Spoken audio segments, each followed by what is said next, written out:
personality really comes out at this racetrack. Be smart, be patient, and have some fun. You're ready to rock and roll today, buddy. Go have some fun. This track is one place where you really want to hang it out. Let's show them who we are and what we can do here today.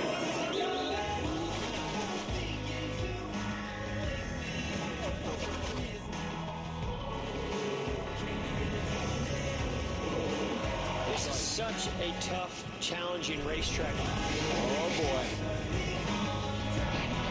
There's nowhere more fun to drive. This track is your biggest competition.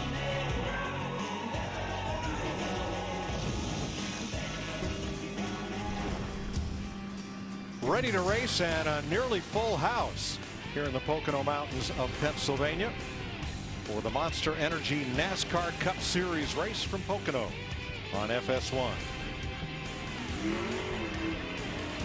Beginning with Kyle Busch, they roll out down this long, wide front straightaway. Where do you want to be best? Turn 1, designed to emulate the 1.5 miles at Trenton, New Jersey, banked 14 degrees. That connects the track's 2 longest straightaways, and you go to turn 2.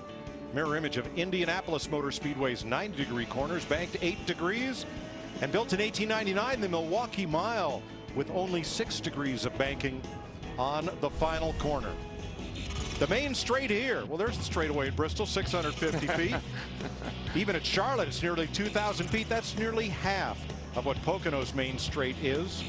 And it leads to the Long Pond Straight in itself, as long as the backstretch at Daytona. Let's have a look at our fresh from Florida starting lineup.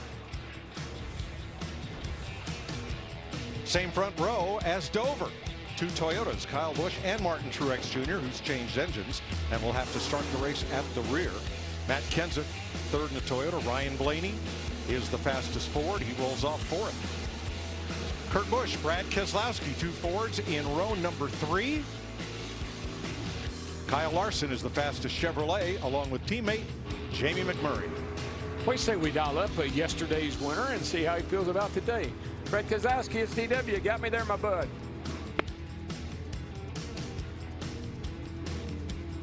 And Brad at CW, got me, buddy? Yes, sir. How are you, DW? Oh, doing well, my man. Hey, you came from behind yesterday. Great finish, won that race yesterday. Is that going to help you today? Did you learn anything that will help the car in the race today for you? Oh, absolutely. Learn never to give up. You know, these races, they get away from you sometimes, but if you're going to give up, you got a chance at it always, man. That's what's great about racing.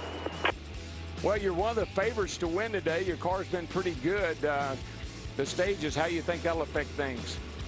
I think we're going to see a completely different race today here at Pocono with respect to the stages and the track position. The big thing here is for the fans at home, and you know this, DW, you can pit under green and not lose a lap. So when you get towards the end of those stages, you know, some of those guys don't really have a lot to lose that aren't going to get any points, and they can really cycle things up. So that should be fun to see. All right, buddy, we'll make it a clean sweep for the captain. They won last night, you won yesterday, and, you know, all you got to do is do your job today, and he'll be a happy man. Sounds good. We're going to do our best with Miller Lite Ford. Thanks for checking in, and thanks to all the viewers for watching. Brad Keselowski starts in row 3. Back in row number 10, Jimmy Johnson, who yesterday tied his boyhood hero, last week that is, Cale Yarborough, for 6th on NASCAR's all-time win list at the track where he is the master. Dover International Speedway. 83 career wins. He had the Cale Yarborough commemorative helmet on. His helmet maker had to rush one for duty this week with Darrell's image on one side and Bobby's on the other, tied at 84. And you know what's interesting? Jeff Gordon won his 84th race here. And if Johnson could win today, it would be his 84th win at the same track.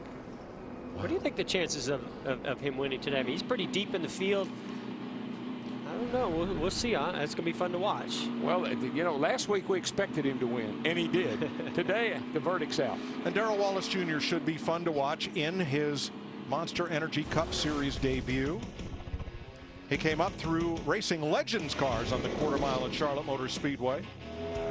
Ran some ARCA, some trucks, Xfinity, and now he has the seat of the king until Eric Almirola is healthy enough to return. Jamie Little kicks off our pit road whip. Well, this this is certainly the biggest moment in Bubba Wallace's career as he gets ready to start his first ever Cup race. He told me this morning he woke up at 2:30 a.m.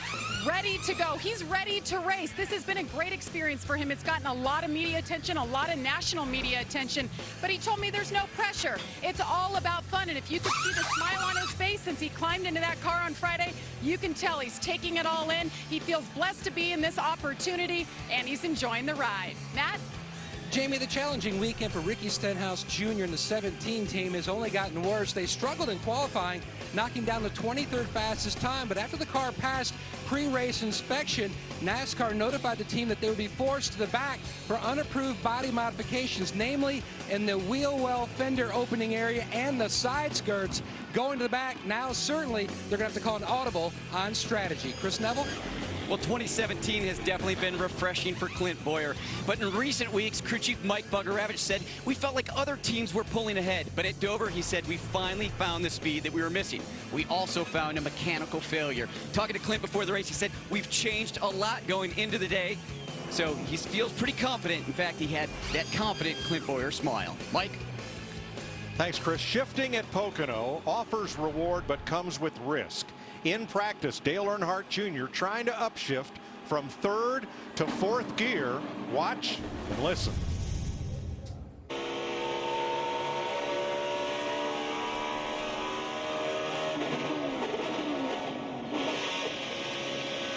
That was the sound of an engine self-destructing as it went to second gear, 12,600 RPM, kaboom. Larry McReynolds. Yeah, Mike, these cars have a 4-speed standard transmission, and outside of a road course, this is the only track where a driver will be shifting several times a lap. So let's go to our Ford Performance Cutaway car, and let me show you that 4-speed transmission. One thing about it is you look at the shift levers. They're not down the side of the race car. They're on top or on side of the transmission, but they have straight cut gears right here, and there are no synchronizer rings. For that reason right there, these drivers can shift that transmission without using a clutch. You do it with RPM. They are very durable, but you're still concerned when you're shifting about 6 times a lap. Let's take a look at the weather today here at Pocono. It is absolutely just beautiful. Hardly a cloud in the sky, a little bit of breeze, 84 degrees, but look at that track temperature right there, 133 degrees.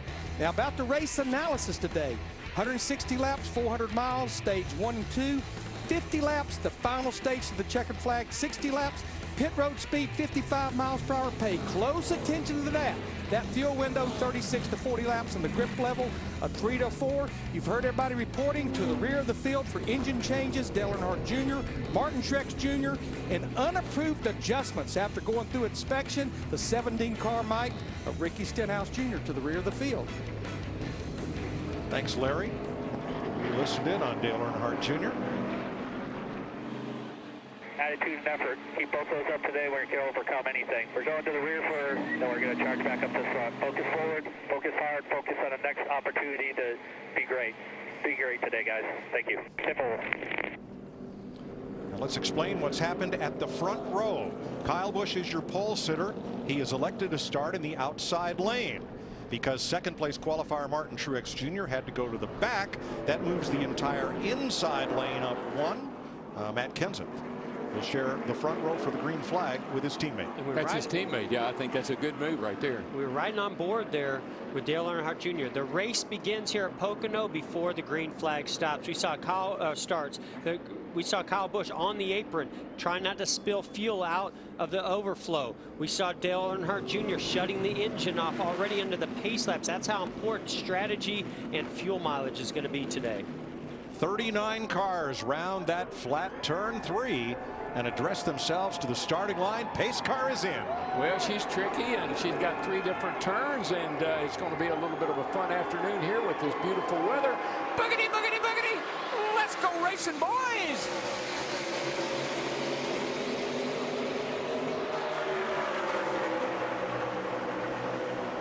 Wow, already fanning out 3 and 4 wide. I know McKenzie, good grief, he never took off. Yeah, being up on the front row, that didn't work out so well for Matt Kenseth. He did not get the start he was looking for. No, I don't think that's the way they had that one planned. Kenseth falls to 6th. maybe 7th as Logano moves alongside. Ryan Blaney got a great start. He's in 2nd behind Kyle Busch entering the tunnel turn.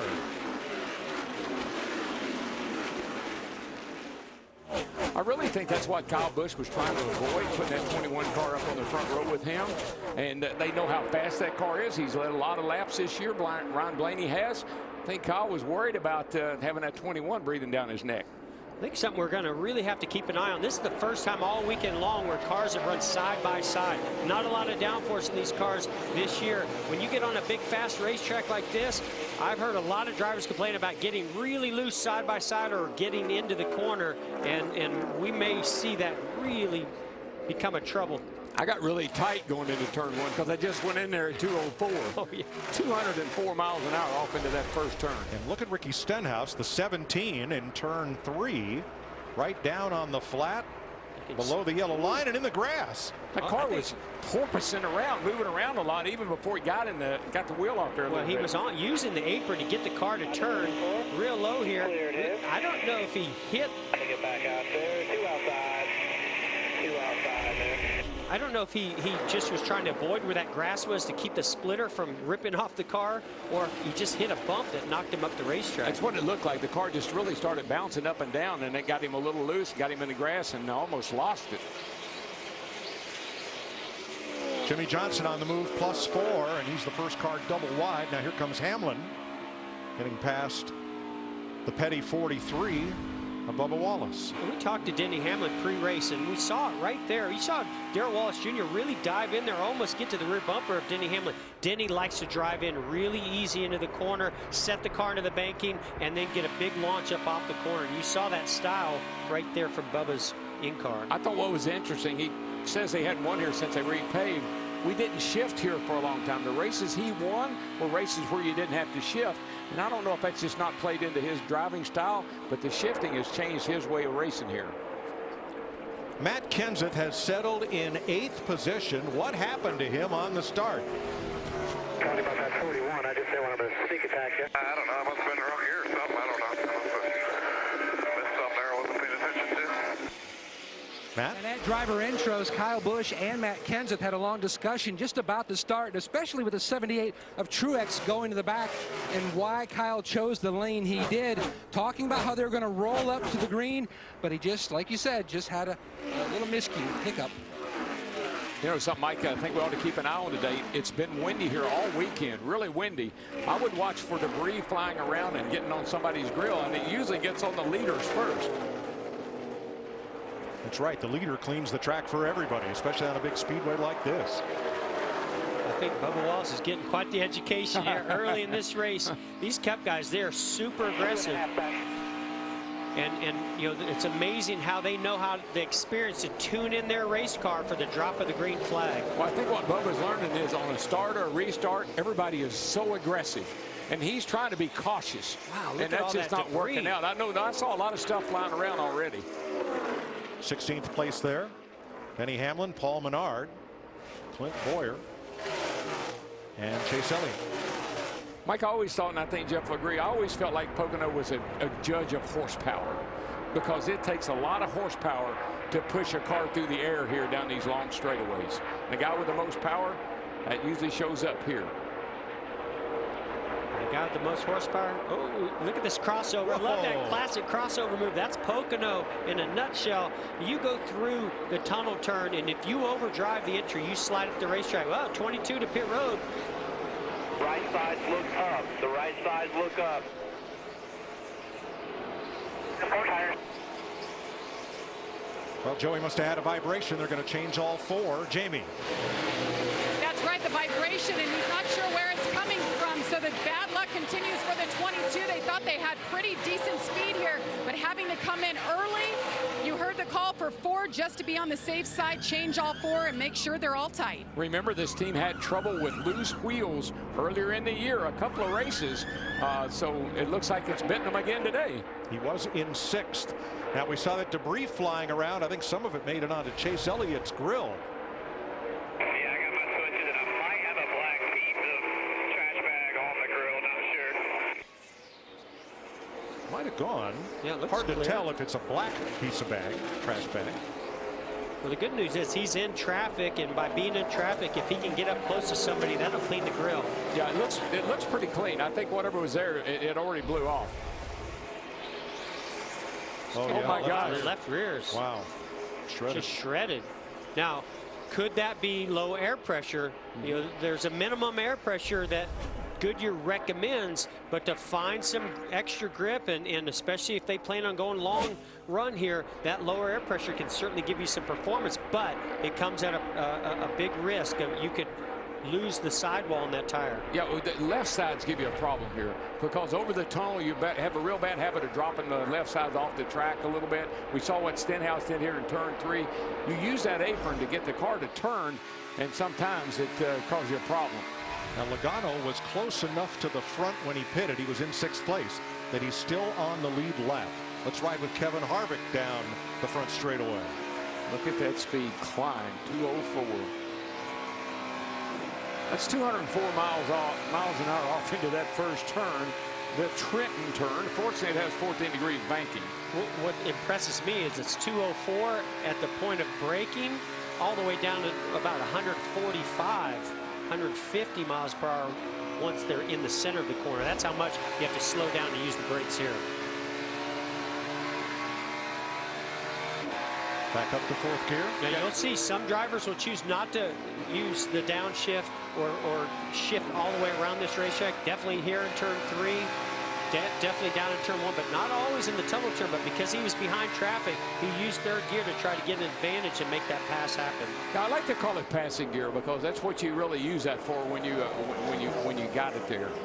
Guys, one thing we may see here, remember the fuel window is somewhere around 36 to 40 laps. So what we might see, we get to about lap 12, 13, or 14 right there. As long as you are about 11 to 12 seconds behind the leader, the window opens to get to stage 1. I think we're going to see some guys hitting pit road for a pit stop. 16 to 17 seconds if you're going to just right side. Thanks, Larry. Kyle Busch has led every lap so far. From Ryan Blaney and Brad Keselowski. 11 laps complete. Martin Truex Jr. trying to get that piece of paper off his grill. Gets right up behind Ty Dillon and does so. But we saw a lot of water coming out the overflow. There it is at the base of the windshield on the right side for some time before he got rid of that piece of paper that was blocking his grill opening. I think I got something on my grill. Temperature's shooting up quick. Oh yeah, I just got a big piece on it. We're gonna have to back up at least to 13 maybe. Everything okay now? Oil temperature went way down right before it came off. I'm not sure what that means. We'll keep an eye on that and on his teammate Eric Jones. Jamie.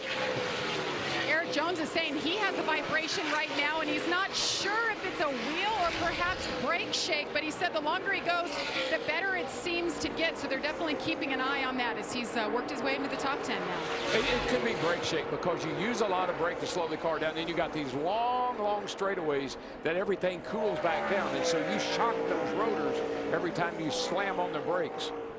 Ryan Blaney to pit road. Goodyear engineers had a look at Joey Logano's tire. Could not tell if it was a puncture or some other problem there. And here comes Blaney in. Jamie? And you see him making his way down. Yes, and Goodyear was down here in the 22 pit, and they just can't tell. They said this early in the race to have a tire go like that, there must have been a puncture, but they're not sure. Blaney, they're going to change tires on this car. Been a pretty good one early on, but the strategies are going to be mixed up. So right side's only for the 21. The window is open right there. Yeah. The window is open to make it to the end of stage 1. 15th place. Denny Hamlin, Clint Boyer. Yeah, that was a scheduled stop on the 21. Look for some more to start coming to pit road. Yep. Good strategy. Matt?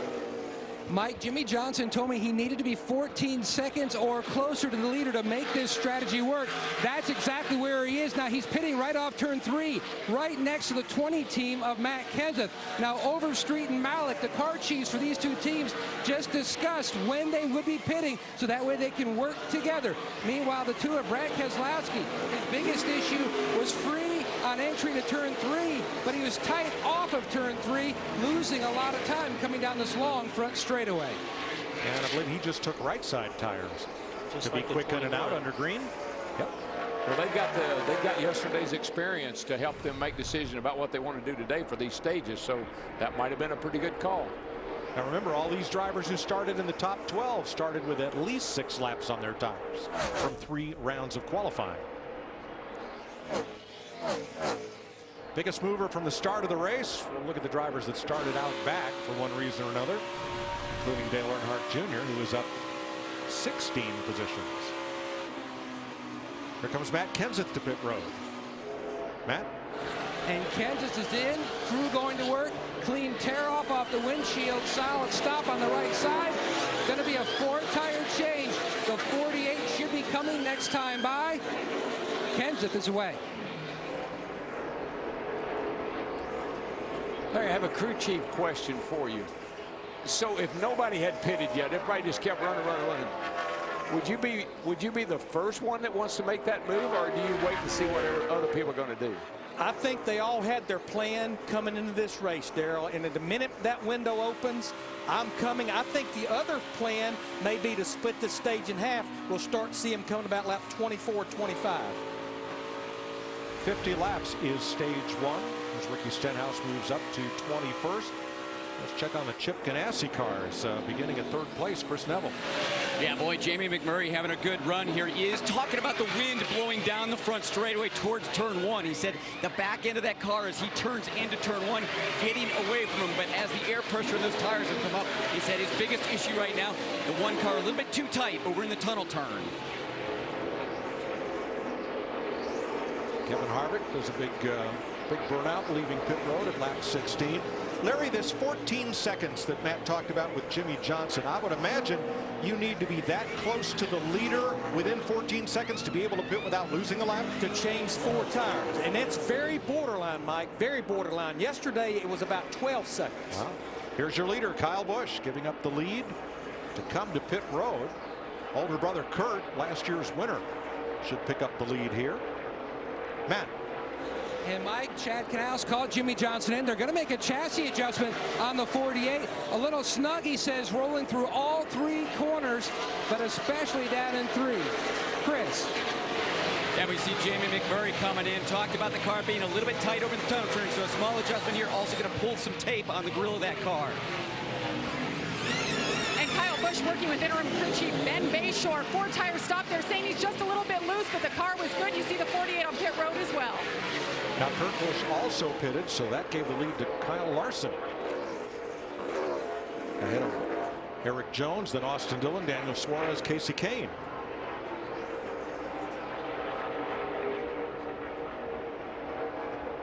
Ryan Blaney's in, Jamie.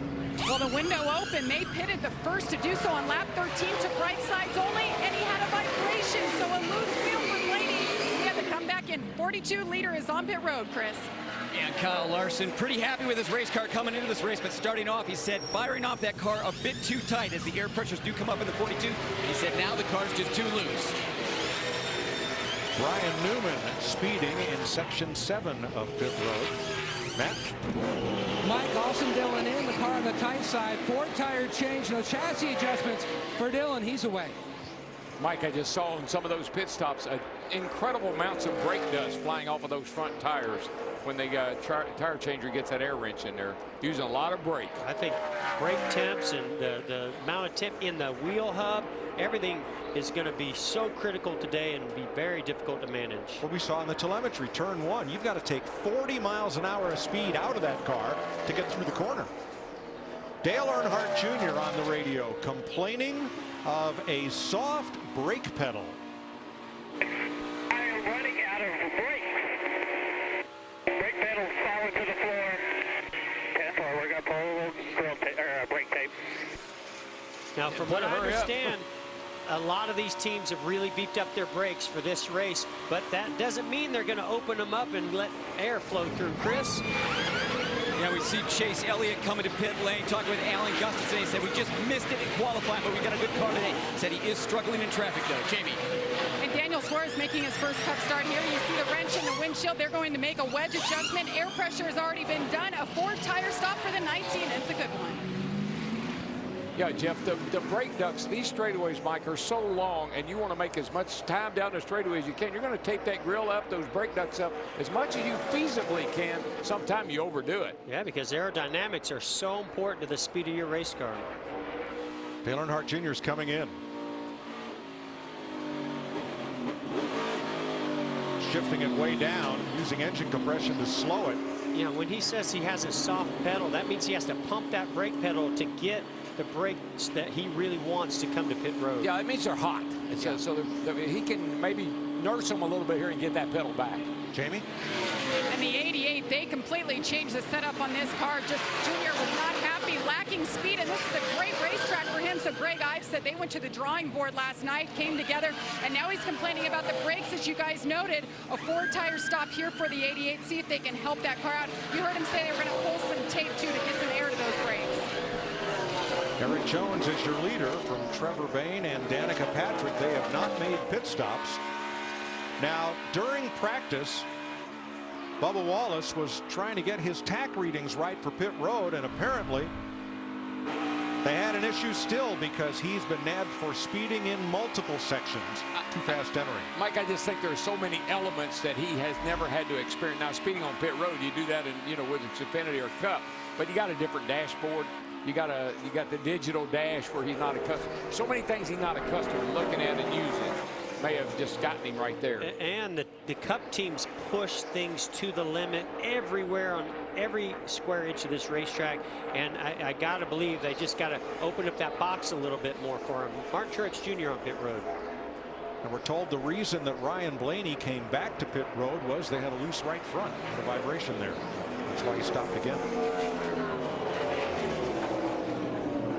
So 7 of the top 10 have yet to make their stop. Leader Erik Jones, Danica Patrick, Trevor Bayne, Ricky Stenhouse, Ty Dillon, Chris Buescher, and David Reagan. Still yet to make their first appearance on pit road. 22 laps complete. Jones the leader by 14 seconds over Danica Patrick. 25 laps complete in Pocono. Bill Elliott swept both Pocono races in 1985. That's our first Ford Performance track fact today. Patty Pearson, Waltrip Yarborough combined to win 5 of the first 6 races. Now, Bubba Wallace having trouble coming in for his stop in section 1, 2, 4, and 7, and then on his pass-through penalty having speeding in sections 2 and 4, those short sections. Now he had to do a stop and go. And we were riding along inside the car. You could see green lights that are on that digital dash. That's new to Bubba Wallace. He does not have that over in the Xfinity series, so that's something that he's going to have to get used to. You hear the drivers talk about how sensitive it is all the time, and he's got a little damage on the left rear also with on that quarter panel he's going to have to deal with. But this is just something he's going to have to just calm down, take a breath, and just start to put those laps in. Jamie? Certainly a lot of newness going on for Bubba Wallace. And of course, he practices pit stops during practice sessions, but there's nothing like true race conditions. And when he came down for his first ever stop in a Cup car, he was looking for the number 6 pit board sign. That's his number in the Xfinity series. They reminded him it's 43-43. So that's a note to all of them. They need to remind their driver this is new. He's in the 43, and watch your speeding on pit road. And Mike, you might say, how could that happen? We're creatures of habit. Yes. Here's your leader. Another rookie, Erik Jones. Now, he has not stopped, nor has Ricky Stenhouse Jr., who started 39th, nor has David Reagan or Cole Witt or Reed Sorensen. Cody Ware. Everybody else has made a pit stop. All right, why would Chris Gale, the crew chief for Erik Jones, continue to run? Because he can actually go probably another 8 to 10 laps. But he has over a 12-second lead. I think what Chris is thinking is if we do get a caution before our pit, we've probably run far enough that everyone else would follow them on the pit road to get 4 fresh tires. I just think that's what makes stage racing and this track particularly so much fun. You can pit, not lose a lap. You can apply a dozen different strategies here today and get a good result. Yeah, teams have always looked at this racetrack and run the strategy similar to a road course like we'll see in a couple weeks at Sonoma. Then you throw stages in there, and that just opens up even more options. So we're racing to the 50-lap mark. The stage lengths here are 50, 50, and 60 laps to finish this off at 400 miles. Here's Kevin Harvick, currently 5th. Now he made a pit stop at lap 16. Matt. Hey, Mike, earlier you saw the debris that was on the nose of Harvick's Ford. A few moments ago, Harvick told the team that the brakes are the worst that they've actually been all weekend. Rodney Childers and Timmy Fedewa told him to keep an eye on the temperature gauge. Fedewa looking to see if there's any debris on the nose that might be causing that. Tim Fedewa is his spotter up on the roof above our position at start-finish. Well, and this is the longest they've run all weekend long. We've been surprised that they've not run more than about 8 laps in a row in practice because we had anticipated brakes really being an issue, and that's exactly what we're seeing today. It's a lot hotter, it's slicker, and they're needing to use those brakes even more on these longer runs. And Jeff, I think he's trying to help himself a bit because we see him shift over the tunnel turn, which a lot of guys don't. So not only is he shifting down up into 3rd gear as he goes off into turn 1 here, that helps the brakes a little bit, slows the car, but he's also doing it over the tunnel and getting into turn 3. So he's doing a lot of shifting around this racetrack right now. These drivers might not have a choice but to go into conservation mode and save some fuel because they might have to just lift really early to not use those brakes. You see now there's two schools of thought.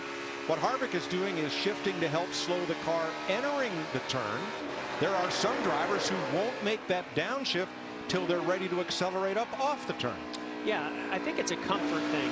And then whatever rhythm you get into, you can find speed with it. But one thing I've typically watched out of Kevin Harvick is he'll downshift really late into the corner right as he's picking up the throttle. Now this week I've seen him downshifting much earlier, and it's really more of a comfort. Let's walk right along here.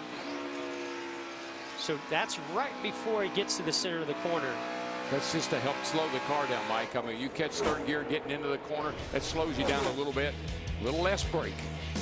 Erik Jones has led 10 more laps today than in his entire Cup career to date.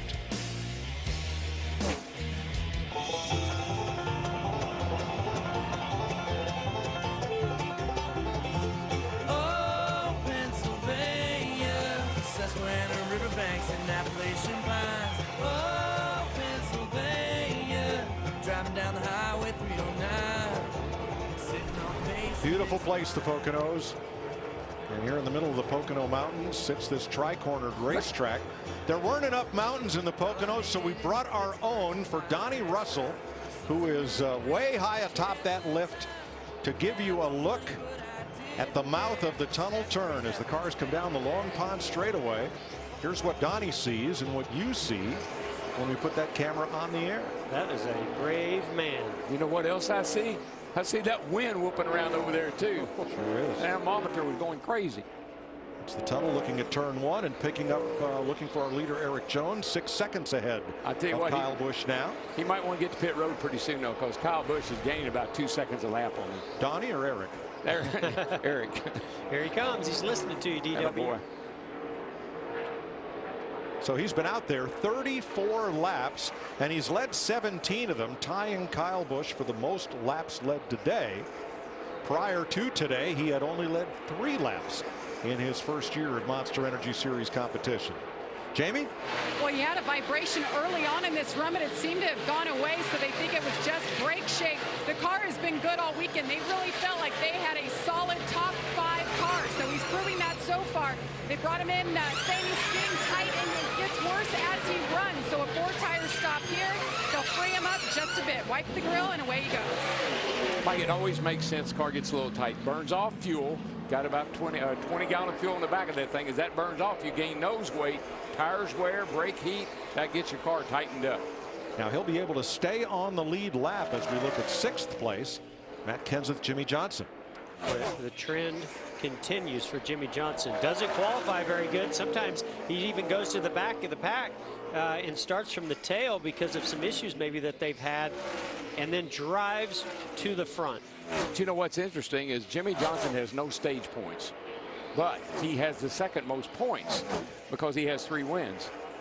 Truex has 18, Jimmy has 15, so they're the 2 top point getters. So stage racing is new this year. in the two intermediate stages in the race, 50 laps, a final stage of 60. The top 10 drivers receive points, and the winner of each stage gets a playoff point. That'll be big come the end of the season. So Kyle Busch back out front where he started the day, leading the first 17 laps, and the most recent 2, pulling up on Jeffrey Earnhardt. Kevin Harvick now the second place car, pitted 1 lap before Kyle Busch on lap 16. When we get towards the end of the race, the fuel mileage isn't going to be as good, just so you know. Therefore. Now Harvick was 8th prior to pit stops. He is now 7th. Brad Keselowski, we talked to at the start of the day, 8 seconds back of the leader. Kurt Busch and Kyle Larson 10 seconds back, fighting for 4th. Kurt, last year's winner here. Go back another 4 seconds, you'll find Jimmy Johnson and Matt Kenseth. That's 14 out of the lead. Chase Elliott about a half second behind Kenseth. Yeah, Jimmy pulled him right along with them up through there. Chris? You see Chase Elliott there, a good run up, big mover in the race so far, but in running so hard, he is starting to say that I'm having some brake issues, the brakes fading in that car. And talking to crew chiefs this morning, a lot of them saying they're running the brake package that they ran at Richmond, but they also say you've got to be a driver that's going to take care of your brakes all day if you want to get to the end. Jamie McMurray, also another driver now complaining about his brakes. And big brakes, yeah, they'll stop better, but guess what big brakes also do? Create more heat. So you got to manage those brakes. You got to be able to not use them, overuse them, and get them hot. 12 laps to go in this stage. Joey Logano is now 10th, but he stopped on lap 5. He's going to need another stop before this stage concludes 12 laps from now. Let's go double wide here.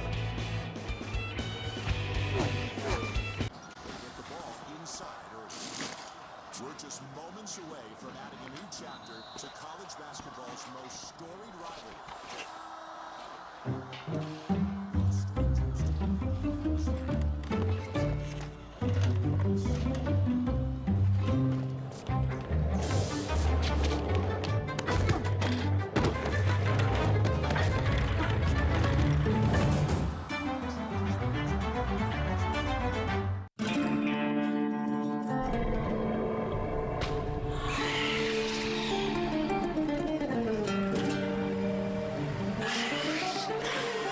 Nobody does underwater stunts, Sylvia. Except me, of course. This is my stunt. Adios! If you're a stuntman, you cheat death. It's what you do. If you want to save 15% or more on car insurance, you switch to Geico. It's what you do.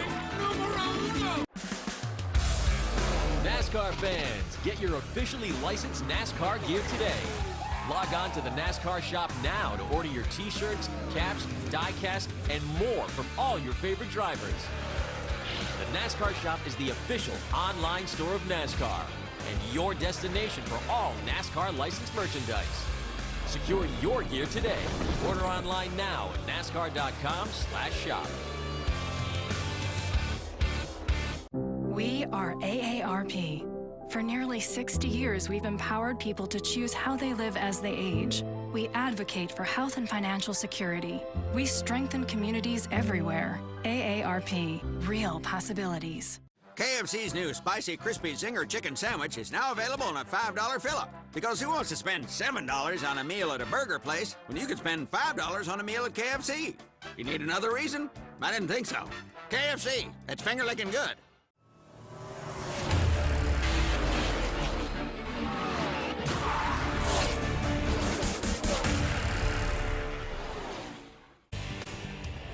Kyle Busch, your race leader. Kevin Harvick 4 seconds back. 9 laps to go in stage 1. Let's get our AARP keys to the drive. We've seen speeds approaching 210 miles per hour this weekend into turn 1. Mid-corner speeds nearly 50 miles per hour slower than that, so great performance. And making sure they don't fail has been a big focus for today. restarts are crazy here. 4 or 5 wide as these drivers get down into turn 1 trying to gain positions. But while your mindset is to attack, there is a part of the brain reminding you to not overdrive that entry and minimize mistakes. It's possible to make a pit stop without losing a lap, so we may see teams pitting prior to the end of a stage to be in better position later in the race. Will your strategy be to earn more points at the end of a stage or at the end of the race? Because those two may not align, and the driver and the crew chief have to be on the same page to make that strategy work. Thanks, Jeff. You saw Joey Logano make that second pit stop that we said he would have to make before the end of this stage, as we watch a race for 15th between the Toyotas of Truex and Hamlin. Obviously, 78 didn't lose much water. He's running pretty good. Here's Dale Earnhardt Jr. Still talking about brakes. Right rear's hot. Oh, which ones are hot? I'm just trying to, I gave you cooling. If they didn't get any better, I'm going to give you right rear cooling as well. Well, I'm just not using them.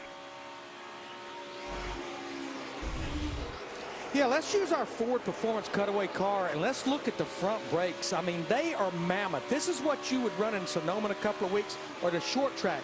Now, the concern is temperature, because when you look at the rotors, crew chiefs were telling me we have to make sure that they're not over 12 to 13 degrees Fahrenheit. When you look at the actual caliper itself, this right here, you have to make sure it's not over 500 degrees because it will start to melt the O-rings. But then the pads that are inside those calipers right there, you have to make sure they're not over 1,800 degrees, because if they do, it'll start to boil the fluid. And Jeff, you and I were talking earlier this morning, the other concern, all that heat going into the hub area. Yeah, and those rotors, they can dissipate the heat out of the rotors. Very difficult to get that heat out of those hubs. This battle, talking about brakes, this is a battle that's been going on. Chase Elliott's desperate to get by Matt Kenseth, and goes back to what Larry was talking about, brake temperatures. He's been complaining, you can see, comes out to try to get some clean air into those air ducts to cool those brakes. He's been battling with a soft pedal and some brake issues. He wants to get by Matt Kenseth here in a hurry. Yeah, I know, by the way, with the brakes and everything, we're going to throw a wheel right over the top of them and cover them up. So it's hard to get some air in there to keep them cool. 7th place battle. Full throttle. Hard on the brake. Down to 153 miles an hour mid-corner. Watch how fast you go across this short chute, Mike. I mean, you're talking 185 miles an hour, and that's called the short chute. Chase Elliott has an excellent race car. Look at him get right to the rear bumper of the 20. This might be his opportunity. Yeah, he gets to the left rear. He might be able to complete this pass. Should be able to complete it now down in turn 1 and cool those brakes. And you're right, Darrell. He had to woe it down 50 miles an hour in the short chute to get through turn 3. Yeah, and you just saw what he did there, Mike.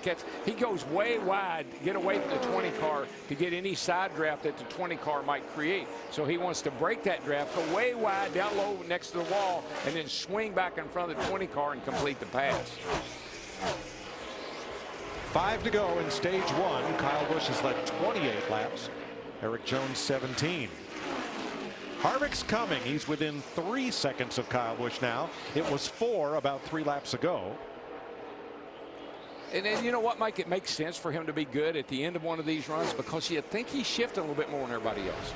So I think he's got a little bit more speed because of that.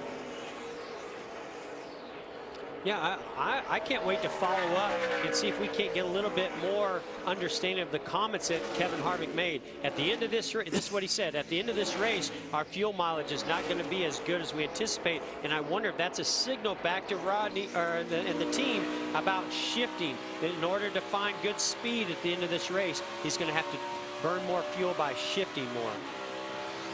Well, one thing that will change is Martin Truex, who has finished in the top 4 in stage 1 of the last 9 races.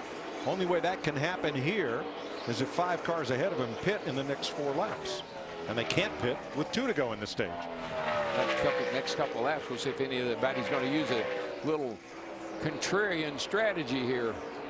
We thought Pocono might be one track where a car near the front could make it onto pit road before the leader crosses the line with 2 to go and make that stop before the end of the stage. We're about to find out. You know, guys, if we had not went caution-free, I would like to think here in the next lap someone would come. But I don't think the top 10 wants to give up stage points. And look, the 11th place driver, Clint Boyer, is 26 seconds behind the leader. You can't do it and not go a lap down. So I don't know if I see that happening. Yeah, I agree with you, Larry. You're kind of locked into what you got. Jimmy Johnson got 5th place right there from Kurt Busch. He might get a stage point today.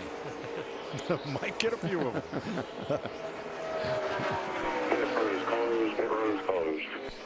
That means there's 2 laps to go in stage 1. And then that, just like Jimmy, though, you know, oh, well, he doesn't have any stage points. Well, I might get a few today just for the heck of it. Yeah, well, he focuses on the big stage points. He gets those, the win.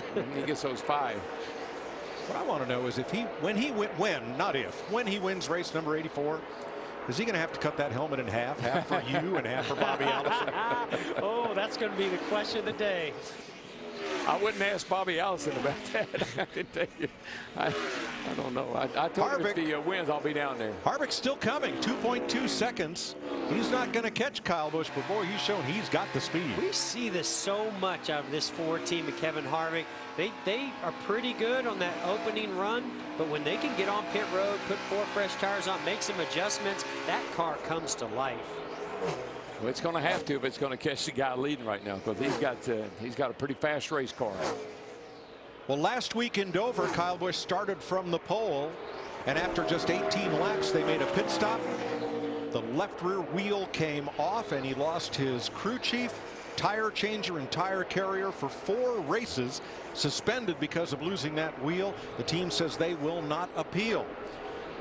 So now Kyle Busch picking up right where he left off on the final lap of stage 1. Here's Austin Dillon in 10th place, trying to pick up the final stage point, and here's a race for 6th with Chase Elliott trying to get past Kurt Busch, and does. And you see him again go real low in the corner, get away from that other car that breaks the draft and makes you able to complete the pass. I really believe Chase Elliott.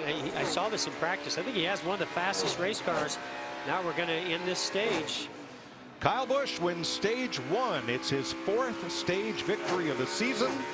All of them coming in stage 1. Kevin Harvick 2nd, Keselowski 3rd, Larson 4th, Johnson 5th.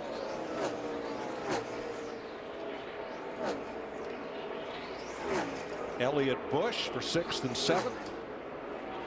Kenseth, McMurray, Dillon should be the top 10. And they will receive stage points with Kyle Busch. Only the 2nd time this year stage 1 has gone caution free.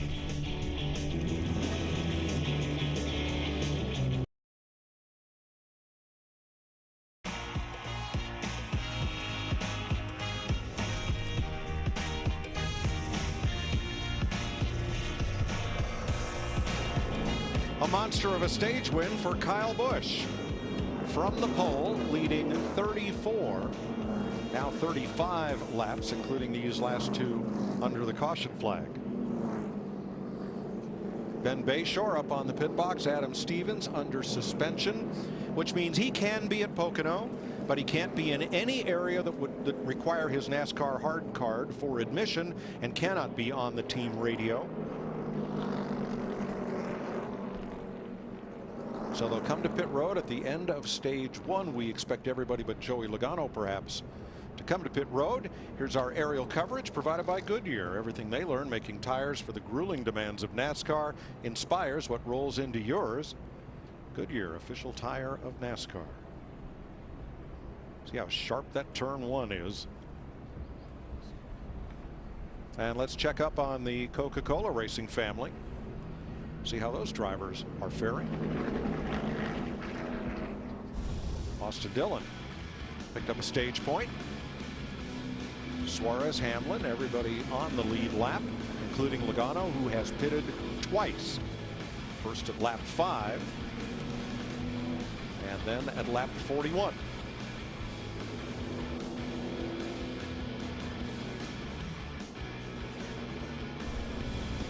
Clint Boyer has a word about some of the adjustments available to the driver from the cockpit. Track bar's blinking red. means you're getting pretty close to maxed out, but you can only go up to 0.7. Yeah, that's what it is. Huh, okay. So far, learn something every day. You know, one of the reasons they don't want to get to max, you can burn out the motor on that adjuster, and then you don't have any adjustment. Yeah, it sounds like car must be tight because he's going up with the track going. Okay.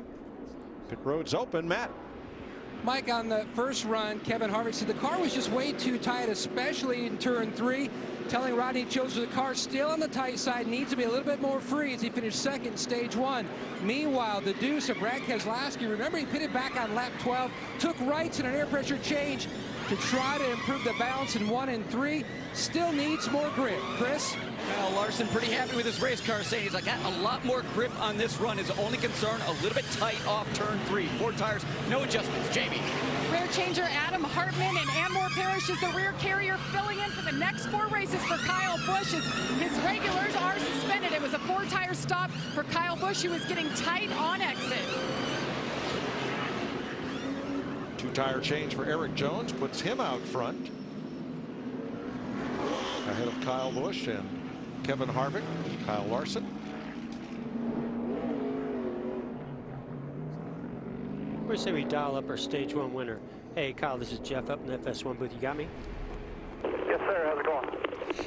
Well, it's going pretty good. Not as good as it's going for you. I mean, missing a couple of your normal pit crew members. No Adam Stevens. Ben Bayshore certainly doing a great job. No problem. Go and win stage 1. Tell us a little bit about the conditions. We're hearing a lot about brake temps and different things. What kind of challenges are you being faced with? It's definitely way hotter today than it has been the last couple days, so we're seeing a bigger spike in fall off and lap time being slower. So, you know, I'm not so sure everybody kind of expected that. So, our M&M Camry's been really good, though. You know, being out front, being able to take opportunity of our winning the pole is a good thing so far. So hopefully we can just keep it up here. Yeah, keep it up. Thanks for talking to us. Good luck. Thank you. I can't believe how cool this is. What other major sport allows you to talk to the athletes right in the heat of competition and get great answers like that? Nowhere. Attitude and effort. Keep both those up today. We're going to overcome anything. We're going to the rear, and we're going to charge back up to the front. Have some fun out there, Bubba. Appreciate you helping out. Coming to you guys. Coming to you, flat tire. Pretty bad right here up tight. I think I got something on my grill. I am running out of brakes. Brake pedals falling to the floor.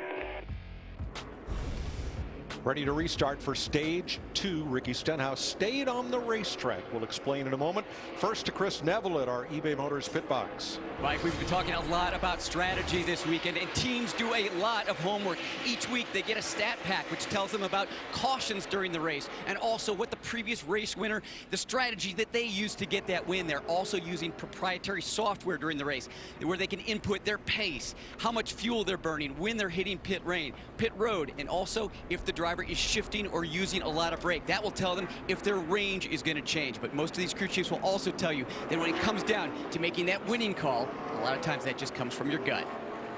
Thanks, Chris. Ricky Stenhouse with 24 laps on his tires. Larry, why would he not pit? Well, what they did, they pitted late. They pitted at lap 31. He realistically can go to lap 69, but I think Brian Patty, when they get to their window about lap 62, I think you'll see that 17 on pit road. Joey Logano and 4 others took the wave around to get back on the lead lap. Here they come to the Geico restart zone to complete lap 56.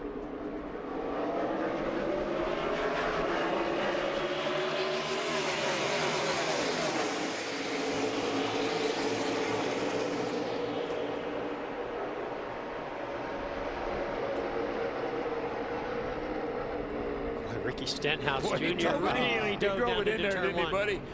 I thought Eric Jones had him cleared, but Ooh, he gets a little loose off of the first turn. Jones is going to come back. I think they're going to get 3 wide down the back. About 18 can get up to the 77. Can't quite get there. Watch Stenhouse drive in deep again. Ooh, Harvick pushed way up, entering the corner. Doesn't pay a lot of dividends. Right out of our picture. Yeah, doesn't pay much dividend to do it there. And Harvick losing a bunch of positions as he lost the momentum, pushing going way up the racetrack, entering turn 2.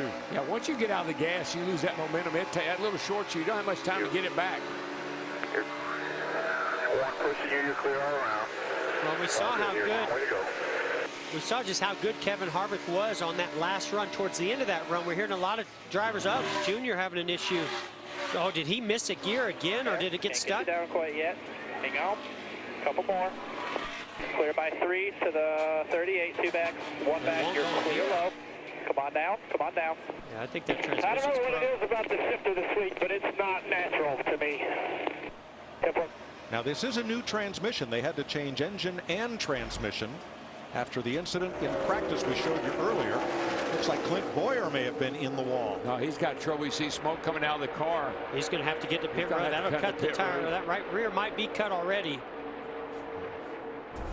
Trouble for Boyer 2 weeks in a row. Yeah, he gets up high here, just no air on the nose. And let's listen to Dale Earnhardt Jr. diagnose his problem. Sounds like a replay. Stay up high, stay high there. Very, very similar. Sounded like what he did in practice on Friday. Jamie? And that's exactly right. And Junior just said on the radio, I don't know what it is. I just keep going to second gear. So he means to grab fourth. He goes to second. And I believe now his day is done bringing it in. And he had just said he liked the way that 88 car was driving, but he had no confidence in the brakes. And, of course, now the transmission is broken. So, Larry, with Junior taking his gloves off, I'm pretty sure he's done, right? That's a mechanical that you cannot change?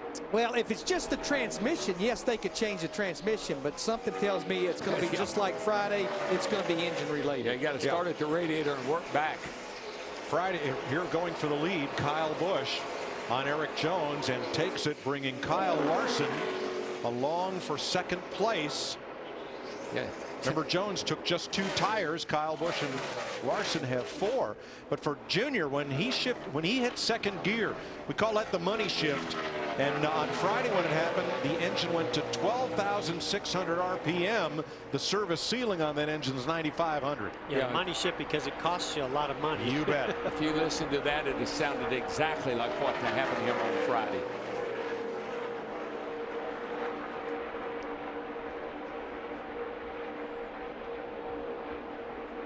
Dale Jr. to the garage. Kyle Busch, the new leader, with Kyle Larson. And Eric Jones. You know, to kind of go back to what Dale Jr. was saying, that's not normal that would go into second gear that easily. I mean, he's been doing this a long time. That's not just a mistake. There's something going on where that motion is not going from third to fourth gear like it should be.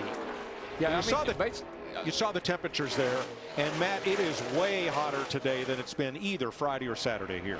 Mike, no question, Jimmy Johnson, the fittest driver in the garage. Remember back at Texas when he survived that huge heat issue and still went to victory lane with his drink system failed. Johnson having some more heat-related issues. In fact, on the stop, Ron Malik, the car chief, after the stop was completed, went around to the right side and opened up one of the NACA ducts to try to get more air inside the car. Where are you at? Do you really need us to try to work on this thing? I mean, temperature-wise. Oh, it's hot. I'm hot. I don't know if there's an easy fix. If there isn't, then I'll just deal with it. Well, it's not going to be fast. It's definitely going to slow us down a little bit, but we'll try to break open that right side NACA duct. You gotta love Chad Knaus. I mean, he's such a fierce competitor, but so is his driver. He's very physically fit, and one of the reasons he's become so physically fit is to help the performance of that race car. And I'm not just talking about, you know, manhandling the race car. It allows them to close up some of the driver cooling to make the car go faster. But on a day like today, they're going to have to keep him cool. Yeah, he wears a vest to keep himself cool. Short day for Dale Earnhardt Jr. as he climbs out of the 88. Kyle Busch leads Kyle Larson by 0.7 of a second. Austin Dillon just made a pit stop. Let's take a look at how Joey Meyer, Brad Keselowski's spotter, helped him worry less with Liberty Mutual Insurance spotter coverage. 5, 4, 3, 2, 1. Green, green, green, green, green. Good out back. Good out back. Still inside. 42 is going to suck up to the 18. Still inside tight. Still too wide. Still too wide left. Nobody behind you. Too wide to your left. Nobody in behind. Still inside. 1842 to our left.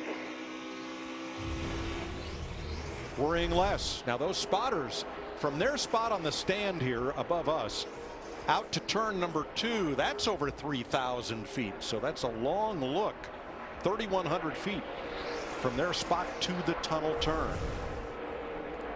Mike, that's good information, though, from that spotter. You know exactly where everybody is, and you know what kind of move you can make. So Larry's window of opportunity is open. Yeah, we're there. We're 35 laps to go in this stage. Ricky Stenhouse Jr. in that 17, he had to pit. He was losing a lot of ground. Here comes Brad Keselowski now in that 2 car. He was one of the drivers that pitted early in stage 1. Matt.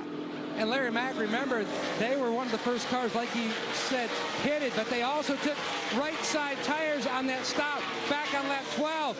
This stop, the game plan, unless they call an audible, is to go for 4 tires. Yes, indeed, they're going for 4. Meanwhile, the 41 of Kurt Busch on pit road, they're going to go 4 tires as well. Down to the 22 and Jamie. And Joey Logano making his way down, his teammate on pit road as well. They count him down into the box. No grip at all is what a lot of these guys are saying, including Joey Logano. They'll work on the adjustment on the car. You see that wedge in the right rear window there. And a 4-tire stop for the 22.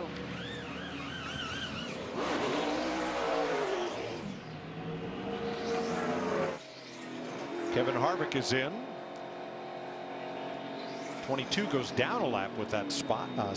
Here's Matt. Harvick needed to be a little more freer on this run. Clean tear up off the front. You can see them cleaning the grill. He had some debris on the grill. He tried using the 77 of Jones to clean that off. Solid stop. He's away.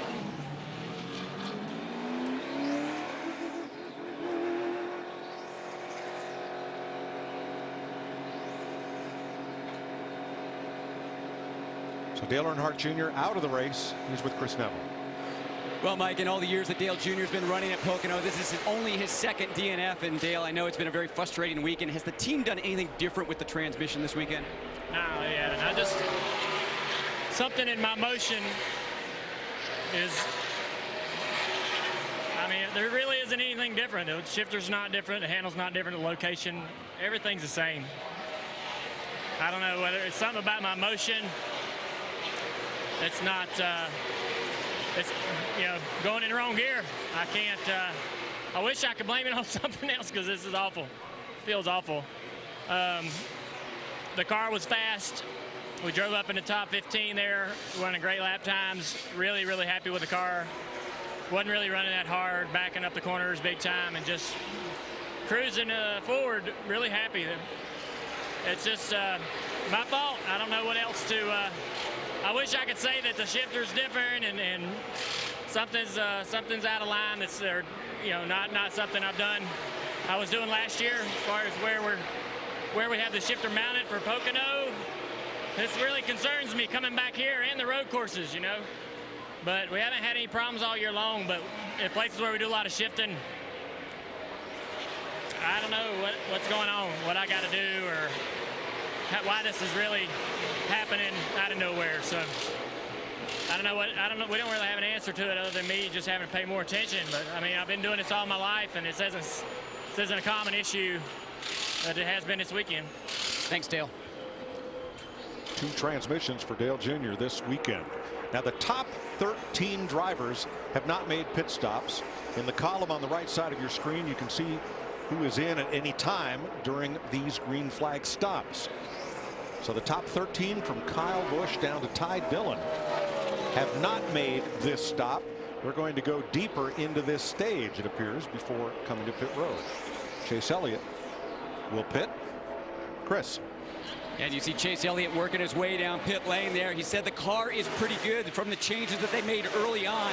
However, he did say that he's really trying to manage the brakes in that car. And his crew chief Alan Gustafson is saying, just take care of him. Take care of him the best you can. Roll out of the throttle getting into turn 1.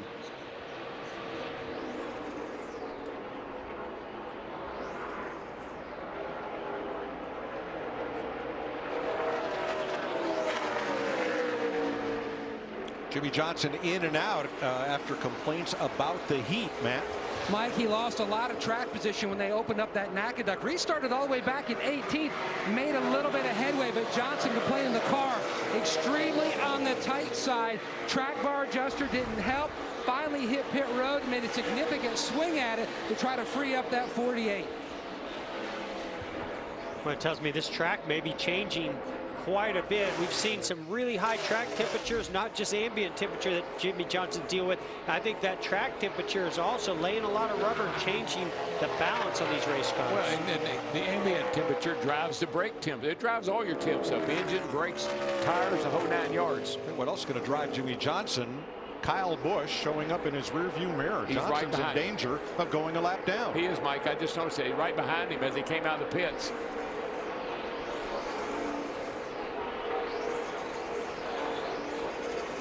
We're going to watch Johnson coming out of his pit stall after that stop. Kind of stumbled almost a little. stalled it. Yeah, I believe he realized that the tires grabbed and it was dropped the RPMs. He had to push the clutch back in and then get going again. I think you got a pretty high first gear in these cars, and it makes them hard to take off from a dead stop. Now he's caught Ryan Newman, who's 21st. Behind him is his teammate Casey Kane, and those three are the last cars on the lead lap. Kyle Busch and Ricky Stenhouse, who is the first car 1 lap down, right in the tire tracks of Kyle Busch. Frustrating day ends for Dale Earnhardt Jr.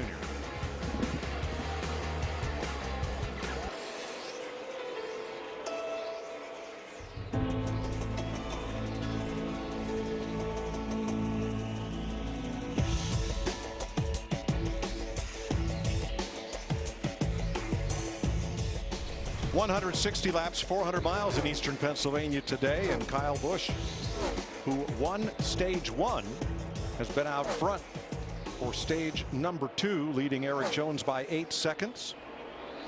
Here's a look at your pole sitter and leader without his crew chief and 2 of his over-the-wall crew members due to the suspension from last week's lost wheel. Kyle Busch picking up from the pole and leading most of the laps. The only other driver with significant laps led is rookie Eric Jones, who's led 20 laps and sits in 2nd place.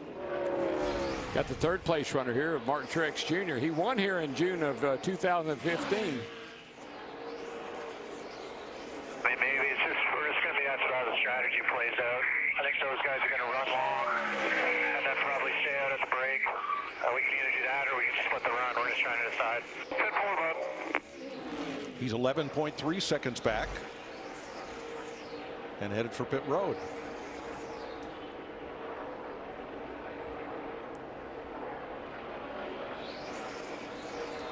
So Larry, essentially Truex splitting this stage in half. That's exactly what they're doing, Mike, because we went back racing at lap 56, so we're at lap 77. You know, we've got, what, 23 laps to go to the end of the stage. That's exactly what they're doing.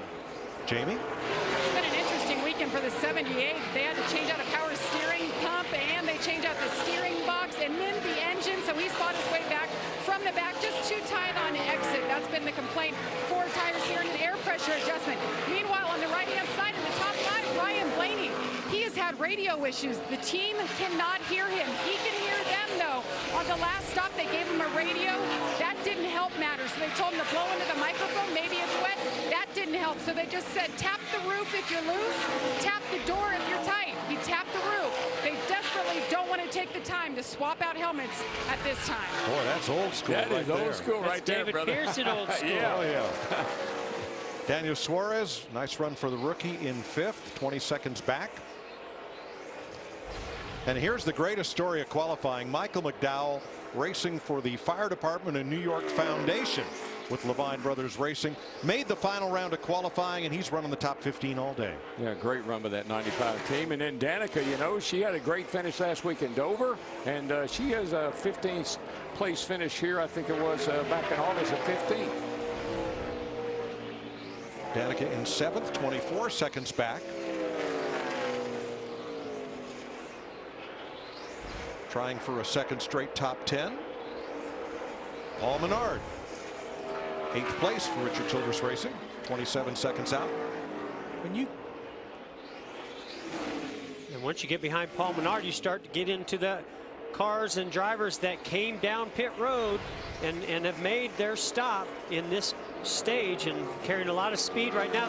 About an 8/10 gap in speed per lap between those that took tires, just like Kevin Harvick in 10th place versus our leader, Kyle Busch.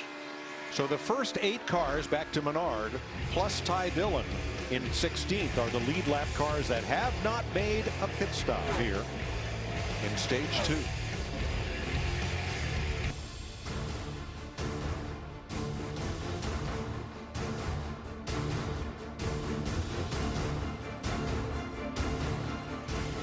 $18 laps to go in stage 2 at Pocono.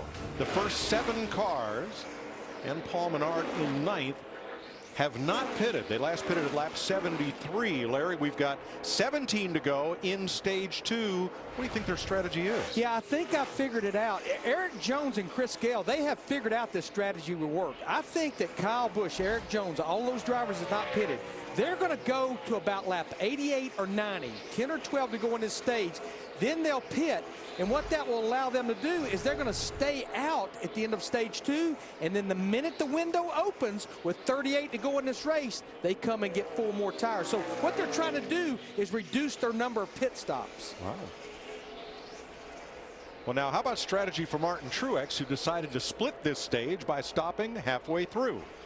Yeah, all those guys pitted when the window opened. We split the run, so should work out good here because we have clean track a lot more than they did after they pitted. Sit for, bud. Where we at? Keep me updated on what I got to do. Yeah, sit for. There's still a bunch that are going to stretch it and probably stay out of the stage, so we just got to just pick up as many spots as we can.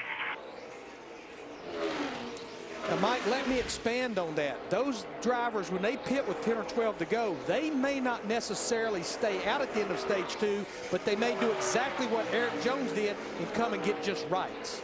It's a great option to have. And Mike, something I heard in Truex's voice, that was a guy that was laboring.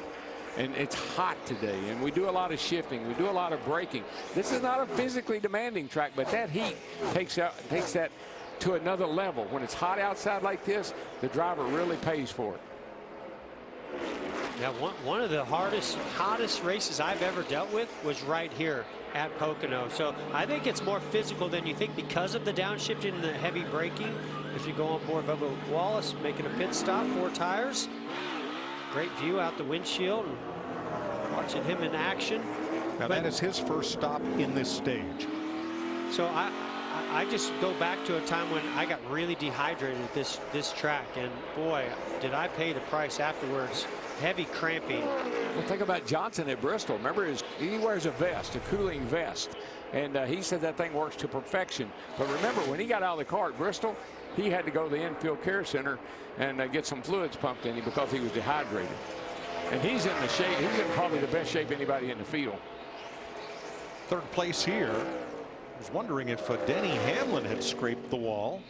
Don't see any real damage on the right side of his number 11 Toyota. There was already a mark on the wall there as he came off the tunnel turn. Well, he's flirting with it. If he didn't hit it, he was flirting with it. That wall protrudes out right there, Mike. It's got a little protrusion that comes out there just a little wee bit, which makes it look mighty close sometimes. It's an Audi. It is. Look at Hamlin's record. 4 wins here before they repaved this at the end of 2011. And he has somewhat struggled here since the repave. Talked to Ricky Stenhouse this morning. He raced ARCA here on the old surface and loved it. Has not been happy with this track since the repave. I think Denny hit it on the head, though, when he was in the pre-race show.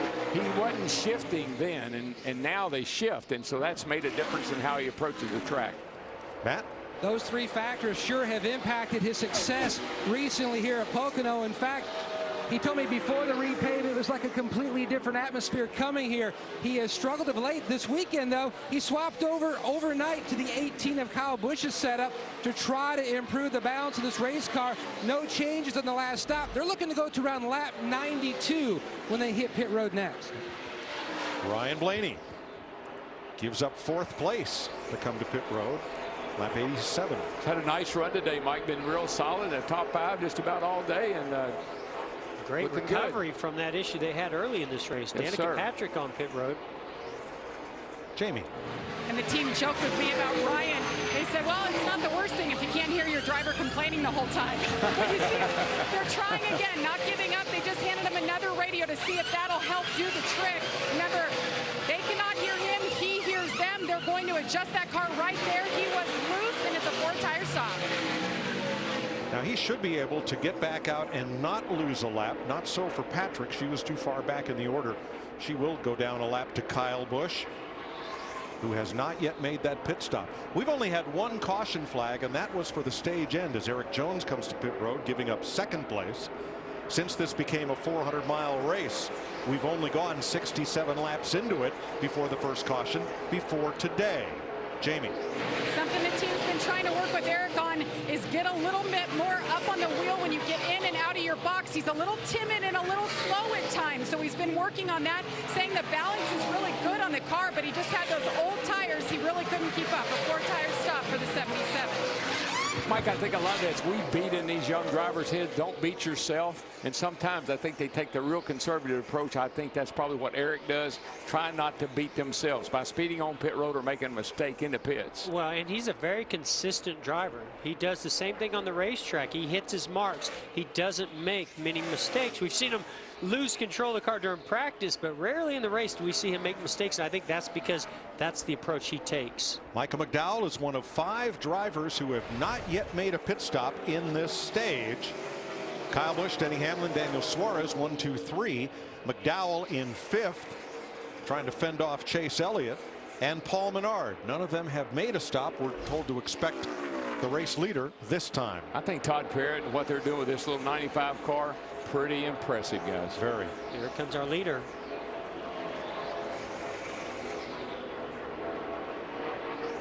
Kyle Busch had a 21-second lead when he came to pit road.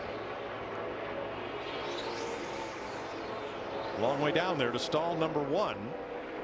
And that will leave just Hamlin, Suarez, McDowell, and Menard, who have not made a stop in this stage. Hamlin's at the line now. Yeah, he's going to give up the lead here because while Jamie. Ben Bayshore with the call. That's his race engineer, is the crew chief. You see the wedge adjustment there. Kyle saying tight center exit just a bit, but he wants help rotating the center off. An air pressure adjustment was made and 4 tires. Now here's one great thing about Joe Gibbs Racing.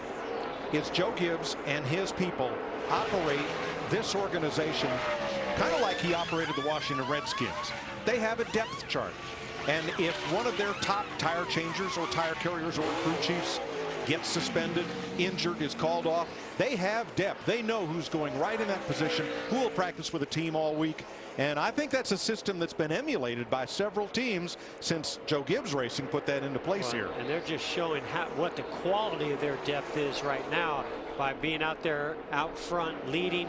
Denny Hamlin stays out. Now, when he comes in, because we know he can't make it all the way, but Kyle Busch definitely gave up a lot of time. That's what you're going to give up. Those others that came in pit for 4 tires, they have a more grip during that run. So when this whole thing unwinds here, they're going to come to pit road. Kyle Busch should get the lead back, but he's going to lose the lead here in the green.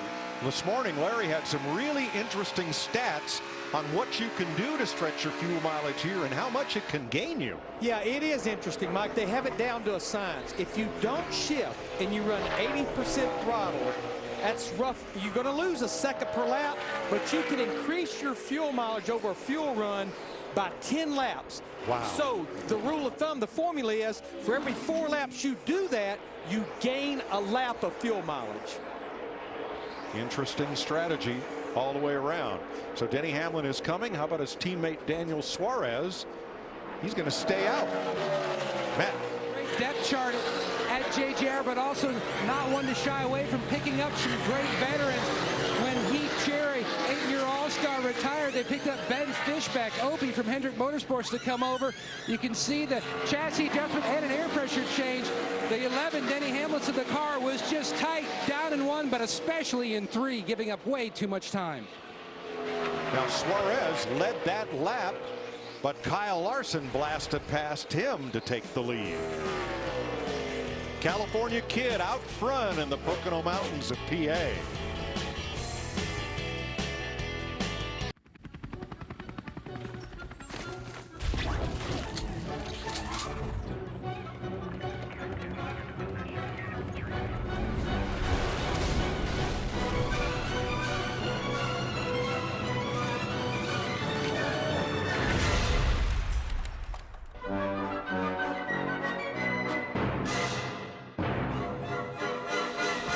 Cobalt Strike.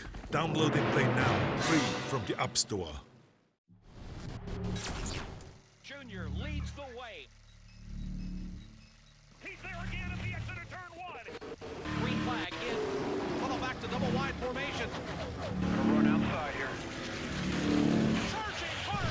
He'll take the lead. You got it, bud. Woohoo! That's what you call the Pocono sweep, buddy. Yeah, boys. What a car. Awesome day.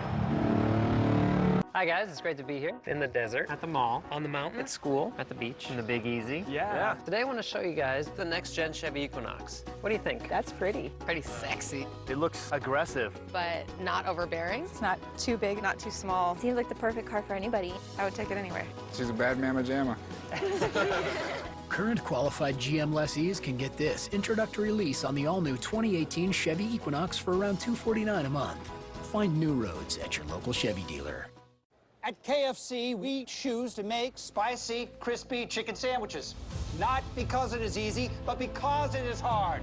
We choose not only to launch KFC's new Zinger sandwich in a $5 fill-up, but to take it to space. Will it be easy? No. Will it be hard? Yes. We've already covered that. But when we succeed, we will lick our fingers good! Space sandwich! Yeah! Try the Zinger sandwich before it goes to space. They aren't afraid to speak their minds. They aren't afraid to challenge the status quo. They aren't afraid to tell it like it is because they are the Fox News specialists. Bowling, Williams, and Tim are changing conventional conversation. People don't feel they're being heard. The mainstream media is buzzing. It could have consequences here. Tackling issues head on and getting perspective from some of the most unique voices out there. 5 o'clock will never be the same. I'm okay with that. Watch the Fox News specialists every weeknight at 5 p.m. Eastern, only on the Fox News Channel. Wow. Jimmy Johnson slams the wall in Pocono. Oh, my. Fucking brake fail. Wowzers. Running 7th. Johnson with a brake problem. And Jamie McMurray has destroyed the right side of his car. Yeah, whose brakes fail? Was it Jimmy Johnson or was it Jamie McMurray? I don't know, but I don't know.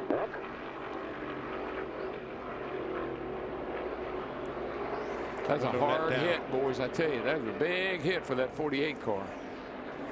Looks like pretty similar hit for this one car. As a race car driver, this is one of your biggest fears is a brake issue here. Oh, he's going to get out in a hurry. They were running 7th and 9th. And it's crash and burn for Jamie McMurray's car.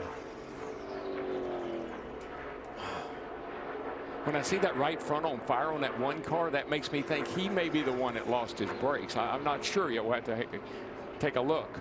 But that's a fire in the right front, which could be from the brakes. Johnson was. And that is the first caution flag of the day, other than the stage-ending caution at lap 50. And now fire at the rear of McMurray's car as well as the right front. I think he knew to bail out of that thing because he got out and ran away from it. Well, the cockpit is completely filled with smoke. Yeah, and that's oil that basically has come underneath the car and covered the back of the car. Jimmy Johnson takes a seat. That knocked the wind out of Jimmy, Jeff. That was a really super hard leak. Even though that's safer barrier, that got it. That really rung his bell.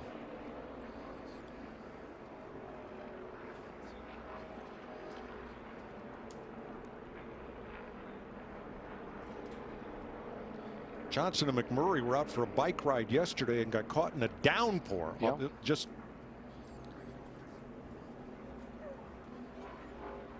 And they had to stop their ride. It was raining so hard. And now look at this.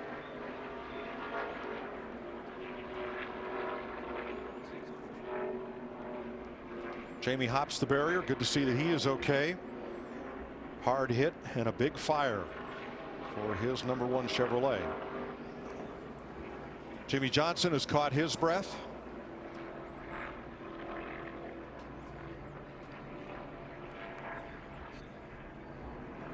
And let's have a look at some replays. See what we can see here, Jeff. Mike. We're watching the 48 Jimmy Johnson. That's right in the braking zone. Let's See, yeah, Oh, right yeah, there. you see the smoke, yeah. Actually, the right rear. It looked like fire in the right rear. It did look like a failure in the right rear. He turns left, trying to get away from that wall. Heavy impact, the right side. That'll take the wind out of you.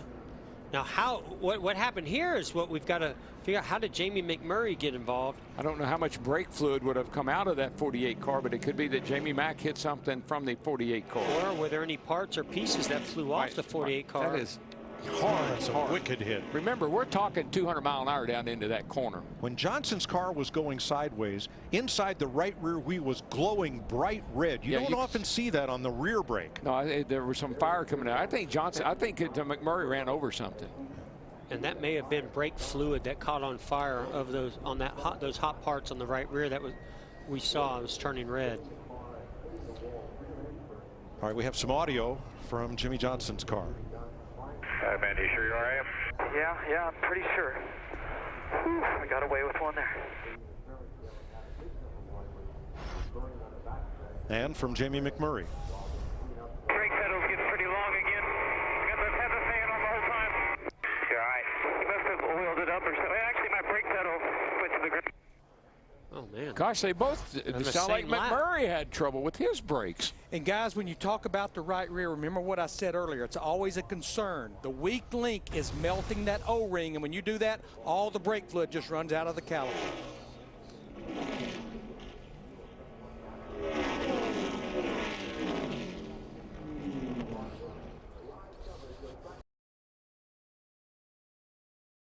Time for a KFC Zinger Race Break live here on FS1. And early, Joey Logano's crew wasn't even ready. He had to come to the pit for a tire issue, running 6th, fell to last place. Bubba Wallace in his Cup debut in the 43 car, learning right away on pit road you can't speed. That put him through a pass-through penalty. Pole sitter Kyle Busch wins stage 1. He's led the most laps today. Dale Earnhardt Jr. missing a shift. Yeah, he's coming down the front straightaway. He tries to go from 3rd to 4th, Chris, and he jams it into 2nd. Just a mistake by Junior. He talked about that. Frustrated. Doesn't know how this could happen. 30th or worse now in 6 races this season. And then Clint Boyer. Yeah, loose off the corner. These guys are running right on the edge of control. You got to have these cars really trimmed out to get down these long straightaways. Boyer had to get away from him. And our most recent caution, we've only had 2. We're currently under the red flag. That's Jimmy Johnson, the only 3-time winner of this season. And having some problems being able to get out of this car. He was running 7th at the time. Remember, 200 miles an hour down into that corner. Jamie McMurray had a brake issue as well. Thought maybe got caught up in some of the debris or oil, but Jamie said he too had brake issues on his #1 Chevy. And for Jimmy Johnson, 3rd time in his last 6 Pocono races that he has crashed out of the race. He's won here 3 times. And again, has the most wins so far this season, hoping that he's okay. And McMurray in a hurry to get out of the car. That the fire started, and the one car on the front got to the back in a hurry before they put it out. Yeah, and we saw Jimmy Johnson visibly shake, and he sat down on that wall and appeared to be fine. Jamie McMurray was just getting the heck out of there. You literally see Jimmy. Anytime, Chris, you have contact like we saw there down into that turn, that's as fast as we go in NASCAR. That corner's tight, and the angle into the wall is abrupt, and that's what bit Jimmy. And earlier, you see McMurray's car being hauled away. Jimmy complaining about some of the heat. It's gotten very hot here, and some of the people on pit road dealing with heat exhaustion as well. So we'll keep an eye on the health of both drivers. Just 3 laps away from closing out stage 2. 63 laps to go in the race, and under a red flag, obviously they have to clear the track. Yeah, they'll get the track cleared, and it's going to be interesting. I don't know if this pit road's going to be closed when the leaders come back, if they can get to pit road or not, but also strategy around this break right now. We're seeing it all over the place. Some of the guys have already pitted. They'll probably stay out here. It'll be interesting to see whose strategy pays off. That's what this place is all about with these stage breaks, how you play the right card. Now let's go back to Dale Earnhardt Jr., still searching for his first win in this, his last season, having to deal with another disappointment at a track that he came in rather confident and he's had success on. Well, you go from here and you're trying to get it down to 4th, which is a straight down pull, but you're setting over here, so the angle, you almost have to pull away from you when you shift that gear. I hear Dale Jr., I understand how how difficult that can be and how frustrating it could be when you feel like you've done the same thing over and over, and then it goes into second instead of fourth, and when it does that, blows up the engine. Yeah, we've seen Toyota have a good run here. Denny Hamlin was near the front on the pre-race show. He talked about it. Takes him a little longer to adjust to some things, but he said he saw some light at the end of the tunnel, and he said we'll be in the playoff like we always are. And I agree with Denny Hamlin on that. I love the speed that Joe Gibbs Toyotas are showing, but I think this race could come down to a Chevy and a Ford. Harvick and Kyle Larson have had consistently as fast times as we've seen Kyle Busch run. I think that Matt Kenseth is going to have something to say about it as well. It's going to be a Ford versus Chevy versus Toyota battle to the checkered. And Kyle Larson is your leader at the moment, followed by Kevin Harvick and Chase Elliott. Yes, please. I need water. Everybody with a break. Again, the red flag. You can't have enough. You can't hydrate enough. I'm telling you, Chris, I've been in that position on a hot day like this with the red flag, and you feel like a puppy dog, and your bastard's bringing you water. You're like, please, get it over here. I need that. I need that. I need a break here. I need to be hydrated. These are tough conditions. And you can't have enough water to handle, thankfully, Jamie McMurray out of the car before more of that came. We've had 6 leaders, 4 drivers already out of the race, 8 different lead changes. Kyle Larson leads Kevin Harvick, Chase Elliott, Kyle Busch, and Brad Keselowski. Lap 97, a red flag of 160 at Pocono. Red flag at Pocono, 3 laps to go in stage 2, and here's why the field is stopped on the front straightaway. Yeah, we're going along here with Jimmy Johnson as Lowe's Chevrolet comes into the braking zone, 200 miles per hour, steps on the brake pedal, and something happens to the right rear brake. You see the burst of flames. That's probably fluid, brake fluid. He tries to get down the infield, comes up, backs into the wall. Thank goodness for safer barriers. Here comes along Jamie McMurray, also with the brake failures. He went into turn 1. You know, Mike, you go down these long straightaways and you tap the brake. As you get near the corner, you start tapping that brake to build up some pedal pressure. If you don't have time to do that and your brakes are already maybe a little questionable, I think that may be what happened to McMurray. And that car's on fire from the right front and from the rear as Jamie McMurray rolls to a halt. He is now with Matt Yoakum. He's been checked and released from the infield care center. Walk us through what happened. Yeah, so I didn't really even see the 48 car wrecking until I just went down and I got on the brake pedal, and my pedal started to go to the floor, and I had a little bit that I could kind of pump it, and I thought it was going to be okay, and then I don't know if I got into some oil or what happened, but I just started spinning and didn't have any brakes. So it's really weird that we kind of both had the same thing happen at the same point in the racetrack, but fortunately we're both okay, and yeah, move on. Thanks, Jamie. One of the things I was happy to see, I know he got out of that car before it stopped because he had no brakes. He realized that it's on fire. He wants to get out of the car, but he can't slow it down or stop it because he didn't have the brakes. But the fire extinguisher underneath the hood, that's what extinguished the fire inside the right front of the car where we saw those flames. All right, let's go back to Matt. Great to see Jimmy Johnson walk out of the infield care center. Now, Jimmy, had you had any kind of braking issue before that, or it just went right to the floor? No, it went right to the floor, and I saw a replay inside the medical center, and the smoke, I think, is the brake fluid coming out of wherever, whatever failed and onto the rotors. I can only speculate that I got the brakes too hot, and when I went to the brakes, they just traveled straight to the floor. I didn't even have a pedal to push on. At that point, I threw it in third gear and was just trying to slow it down. I was heading to the grass, and I was wondering why I didn't turn right and get to the wall sooner. But I'm fine. Certainly, a big scare. I haven't had a scare like that since 2000 at Watkins Glen. But just let my wife and kids know, my mom know I'm okay, and I'll go change my underwear and get ready to go home. A great move to try to catch the apron, to try to catch the grass, to scrub off some speed, but also change the angle of that significant hit. Yeah, I told myself if this ever happened again, I would turn immediately into the outside wall and try to slow myself down, but my instincts, you're looking at the corner, you look at all that real estate to the inside, and I pointed it down to the infield. And once I was in the grass, I was like, man, I've been here before. I should have just turned dead right in the wall and got to the wall right away, but you have a split-second decision to make there, and fortunately, this one turned out well for me. Just an exciting ride. Thanks, Jimmy. An exciting ride.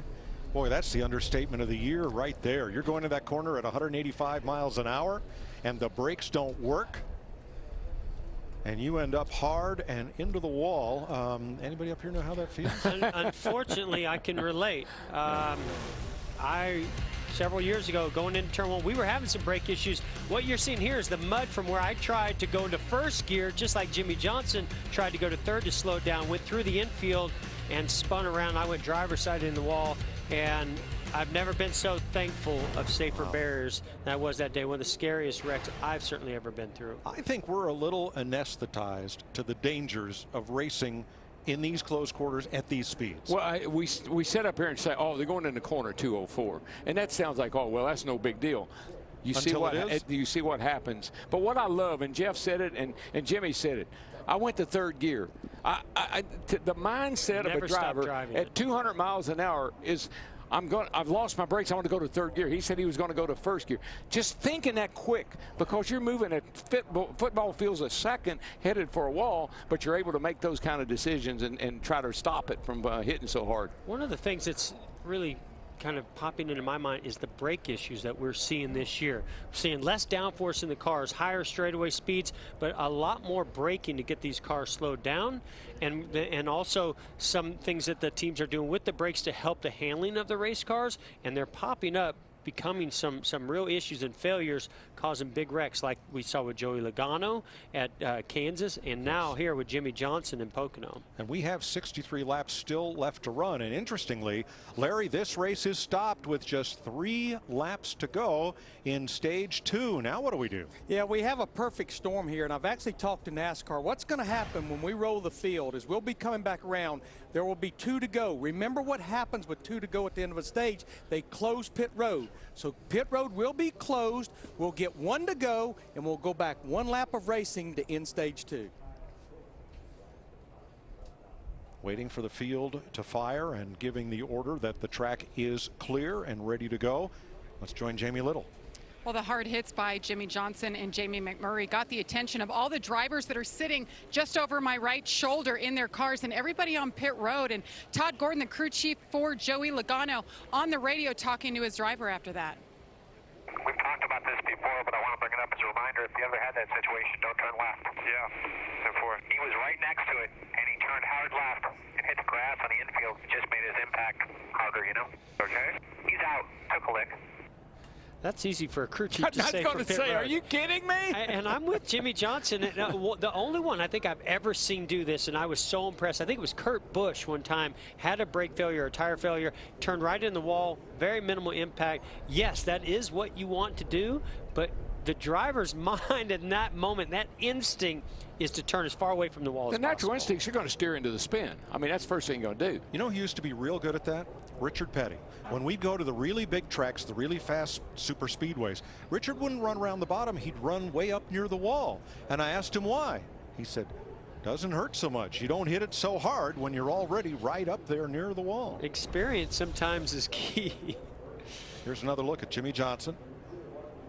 Boy, he is carrying a lot of speed. You heard him say the pedal went to the floor. That is a helpless feeling at 200 miles per hour into turn 1 at Pocono. That's a 100-mile-an-hour impact. Yeah, quite honestly, though, the way it worked out for him, he was able to get the car down in the end. Here's scrubbing off a lot of speed before it went into that wall. So it may not be the best thing that he could have done in his mind, but I think it turned out pretty well for him. Both Jimmy Johnson and Jamie McMurray are okay after near simultaneous brake failure, and both out of the race.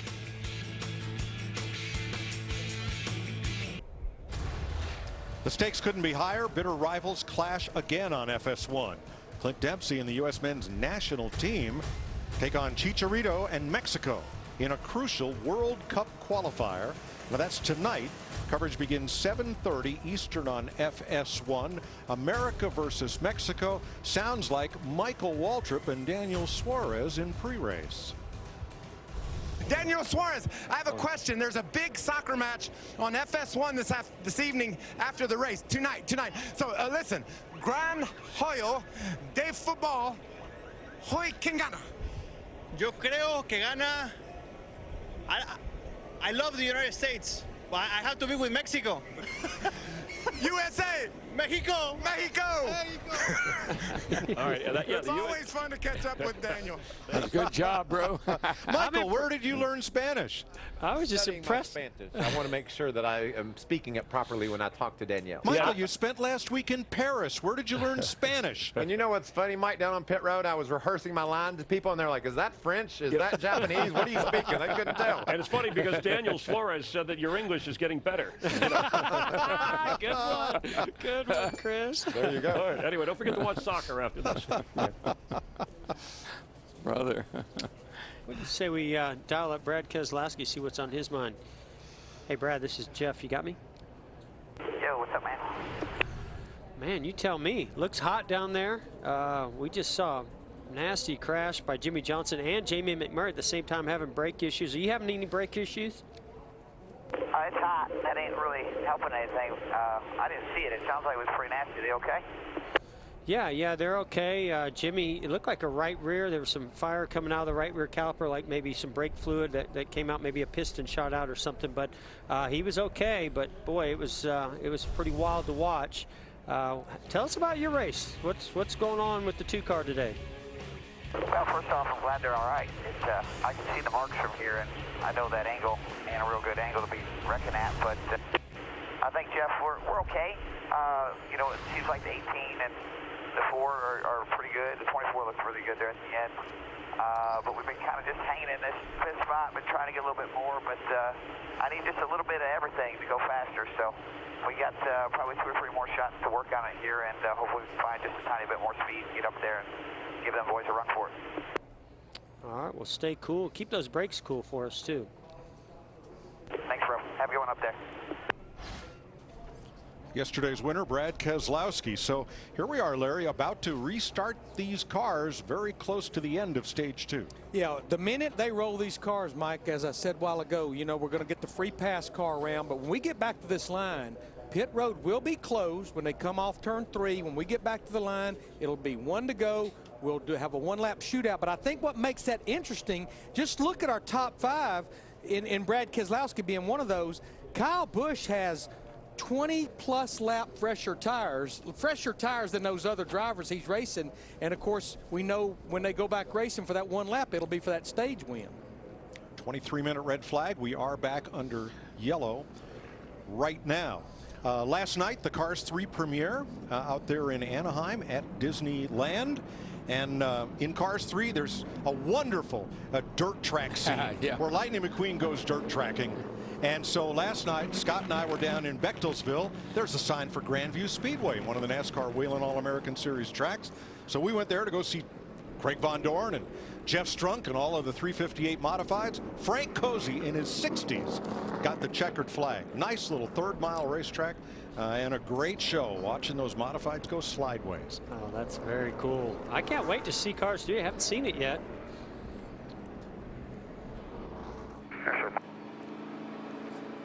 There's some murmurs going around. They're going to show you 1 to go when you come back. Going to run 1 green flag lap. Come back to the green white checker. Based upon my TV experience, I would say that is everything could be true. He's starting to get it. He's starting to lift her. We need more of these drivers to experience what it's like to do Yesterday TV. on Fox, Kevin Harvick played the part of Adam Alexander or Mike Joy. Joey Logano and Clint Boyer were his analysts. Ricky Stenhouse, Eric Jones, standout job down on pit road. Whoa, whoa, whoa, whoa. Are you kidding me? Gosh, Boyer.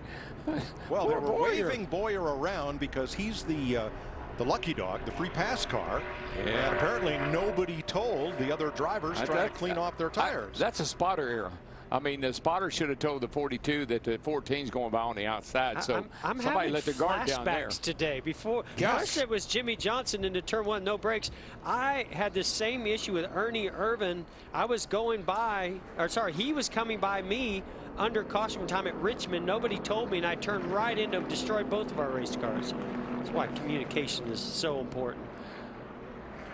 Well, let's show you the spotter's view. It's more than 3,000 feet from the top of our booth here to that back straightaway. And Kevin Harvick and his analyst yesterday kind of marveled at how far away that is and what a tough job the spotters have. I wonder if any of them have ever stood on the roof and been a spotter. Doubtful. Watch this. Ooh. Bam.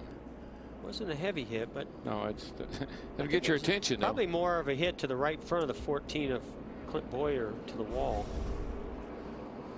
1 to go is the signal from the flag stand. Larson on the outside, Harvick on the inside. And the leader next time by, well, next time by it'll be one, they'll get the green. Pit road is closed, but apparently that news did not reach the 8 cars that came to pit lane. But the penalty is started to tail into the longest line. I'm not sure this isn't a brilliant move on their That's part. what I didn't think that was a bad strategy. So Stenhouse and Bain among the lead lap cars came in. So did Michael McDowell, Ty Dillon, and here comes Clint Boyer, who's the wave around, along with a number of cars that were a lap or more down, choosing to pit. And there's the damage to Boyer's car from the wall. Mike. So we're hearing that the spotter didn't tell him that the 14 was coming around, but you give these crew chief a few minutes like that while we sat down there and stopped, they come up with some different approaches and strategies, kind of unintended consequences sometimes. Sure is. Here's our aerial coverage of the beautiful Pocono Mountains, provided by Goodyear. Everything they learn making tires for the grueling demands of NASCAR inspires what rolls into yours. Goodyear, official tire of NASCAR. And you asked, Darrell, where the Long Pond was? There it is. There it is. There it is. Right alongside the Long Pond straightaway and Long Pond Road. And that looks like a really long pond. That's why you're the expert analyst. Looks like a stream. Mike, DW, and Jeff, those drivers pitting is not in the spirit of the intent of closing pit road with 2 to go before the stage. But what they did is perfectly legal, tail in the longest line. The only thing I'm confused by here, Larry, is that typically they would have closed it as the leader got to the start-finish line under green. In this case, under the red flag and now caution, they decided to close it before they ever got there. And they have that right to do that, Jeff. Not rule breakers, rule makers. To add insult to injury, Clint Boyer went on the 5-minute clock for that crash damage. Oh. Here we come to the Geico restart zone. A 1-lap shootout to end stage 2. Here we go. This ought to be interesting. Not a lot to be gained and a whole lot to lose. Whoa! Right here. Keselowski almost turned Chase Elliott. Not a lot to be gained and a whole lot to lose. I don't want my dog in this fight. No.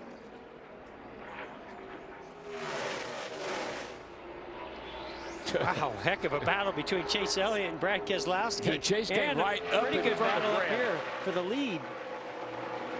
Larson, Busch with much fresher tires than Larson, Harvick, Truex, or Elliott. That should show up on this end of the racetrack, those fresher tires, but it looks like Larson is scooting away from Kyle here a little bit across the short chute. Yeah, he's got the fresher air to the nose and downforce, and Kyle Busch has the fresher tires. He's going to make a run at him. Could be a drag race here to the line. This will be lap 100. The green and white flag is in the air for Kyle Larson. And everybody gets across safely. And when I saw that restart, I might not have been able to say that. I don't believe it, I'll be honest. This is just the 3rd stage win for Kyle Larson. Riding with Brad on the restart. Whoa.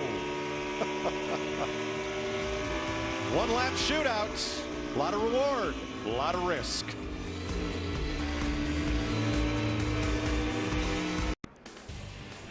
Stage 2 is over. And on that final restart, one other driver may have made that money shift, hoping to go from 3rd to 4th, but instead catching 2nd gear. We'll update that story for you after pit stops. Pace car leading them around here with 59 laps to go in Pocono, and pit road will be open this time around. Kyle Larson, Kyle Busch, Truex, Harvick, and Elliott will lead them onto pit road.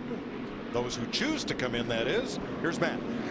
And Harvick making his way to the 4 pit box. The guys up on the wall. Eric Maycraft, the tire changer for the front. Daniel Smith, who's been at Stewart-Haas since July of '04, changing tires on the rear. A lot of concern here in the 4 pit because of Harvick missing that shift chassis adjustment to try to improve the balance, Chris. Kyle Larson really happy with his race car firing off late in the run, saying he's losing a bit of time down in turn 1, just a bit tight. Jamie. Nice aerial shot of the 78. Martin Truex Jr. saying he's just tight and he's thirsty. Wanted a drink bottle, a Ford tire stop. That last caution messed up their whole plan, so they'll start over here. Kyle Larson leads the race off pit road. 6 drivers chose, no, more than that. 11 drivers chose not to stop, including race leader Kyle Busch. What do we say we dial up Kyle Larson? Hey, Kyle, this is Jeff. You got me? Yep, I got you. Well, congrats on winning stage 2 there. Certainly a lot of different strategies going on. Look like you've got a fast race car, but now you're going to be a little bit further back in traffic. But you do have fresher tires. Tell us about what this last stage has for you.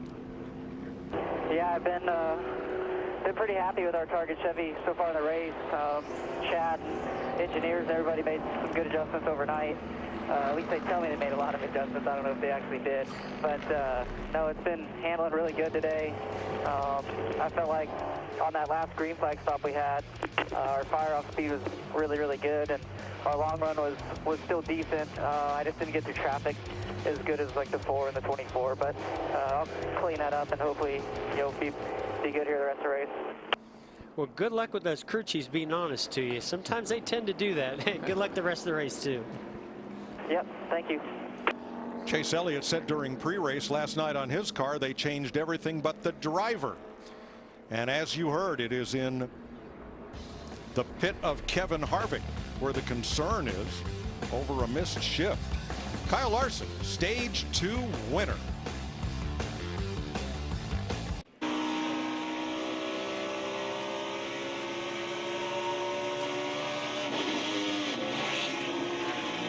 Early in this race, as you heard, Dale Earnhardt Jr. missed the 3-4 shift, got second gear instead, and coasted to the garage out of the race.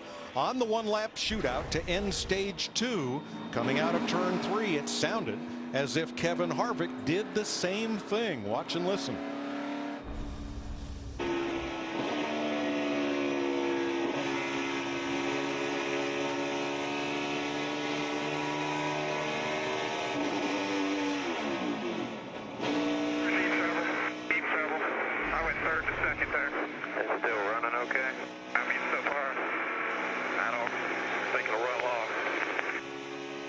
We'll see. I'm with him. I don't think it'll run long. I mean, those valves tag pistons when it does that. When the small block Chevy was introduced in 1955, that pushrod V8 engine had a service limit of 4,000 RPM.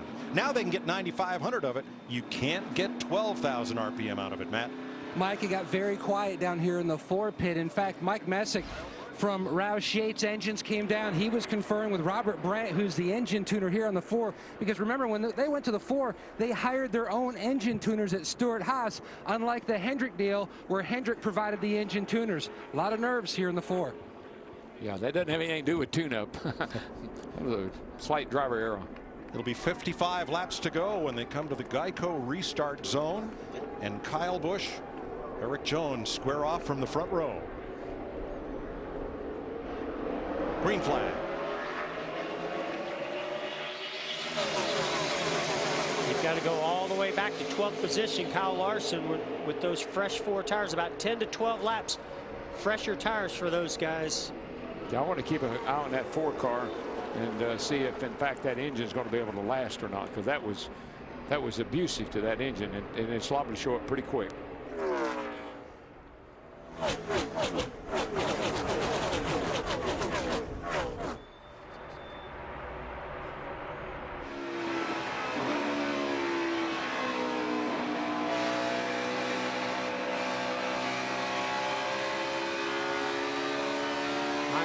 That this engine is still running. Sounds all right to me, but you know what happens when you float the valves like that? That's what you do. You break a valve spring, and that's not going to show up for a little while. So we're just going to have to keep an eye on that 4 car and see just how tough that thing is. Yeah, and how hard did that valve hit the top of that piston?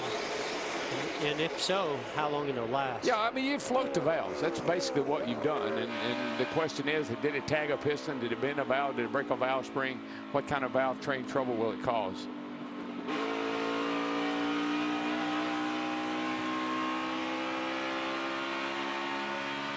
Bubba Wallace on that caution.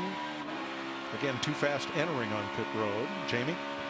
Yeah, and he came on the radio and said, that's it. I'm coming in now with one green light on the digital dash. I'm not going to speed, and they think they'll have one more stop. And right now he's running 28th. He only needs to get up and pass the 32 of DiBenedetto to be in that lucky dog position to get on the lead lap. So that is their plan right now, to get back on the strategy with everyone else, try to finish out his first Cup start strong. Well, Jamie, really the only problem he's had been on the racetrack. It's been in the pits.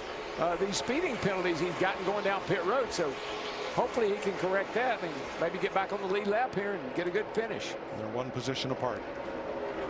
I agree with you, DW. He's done a great job on track. I mean, this is a tough racetrack. It's slick, hot today, downshifts, heavy braking. Everything on track he's done has been phenomenal. Yep. 8th place. Martin Truex Jr. working his way back to the front. There's a little trash on Kyle Busch's grill. And it's right in the area where you can see they have it open.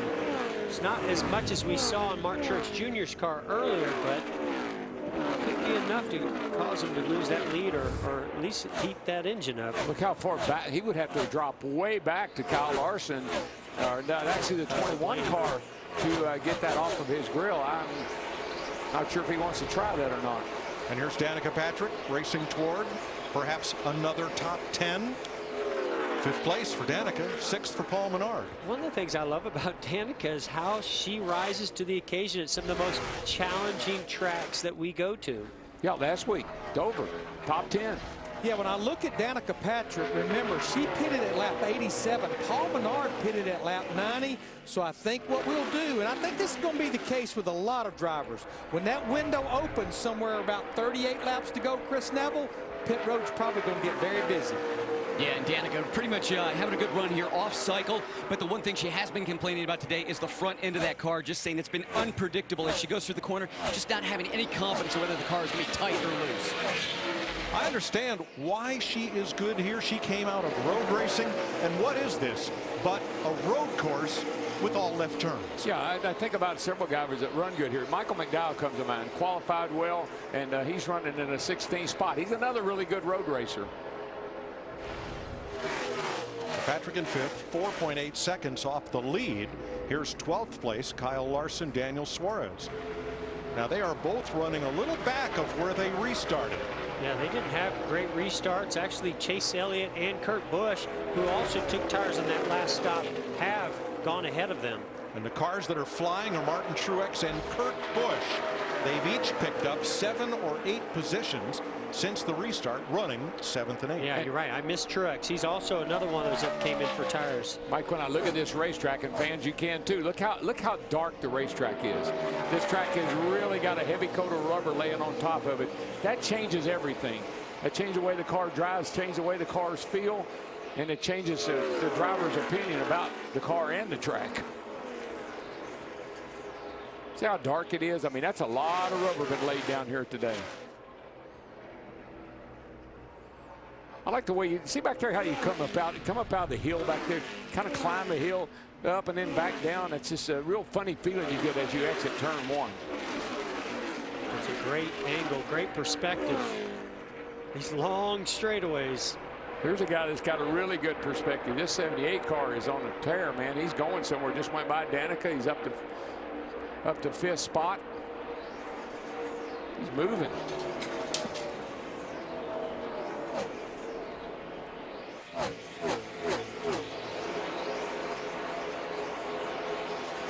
We're going to go back to the restart beginning stage 3 and listen to how Tim Feto, a Kevin Harvick spotter, helped him worry less, not about the engine or transmission, but with the Liberty Mutual Insurance spotter coverage.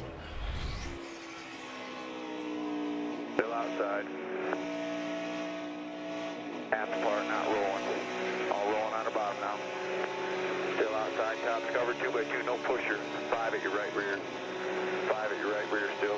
22 1 back coming to push. Outside. Top's covered. Clear. Bottom's rolling decent. 20 outside. Clear. Clear. Stay low. Go real low. Real low. Real low with 24. Real low. Good. Run down back. 22. Watch your bottom. Watch your bottom. Don't you love that, Mike? I mean, it's such good, precise information, and the driver can respond and react to what that spotter is telling with confidence. I really like that. Well, and also they can focus out the front windshield and focus on what they're doing, not lose any speed, because they have those ears telling them everything is happening right behind them and right beside them.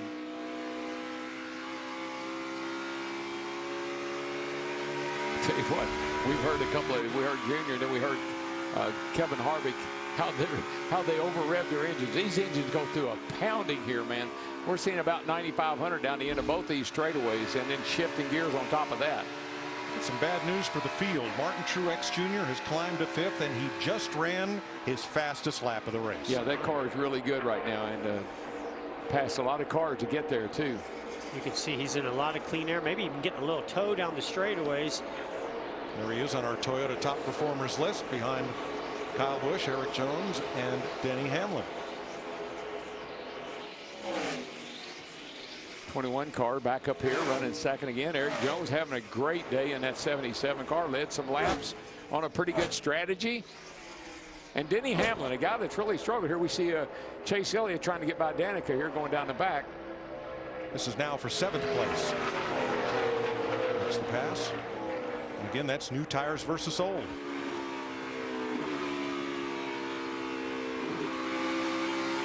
Just look at that engine. The engine takes a beating here, man, even under normal circumstances.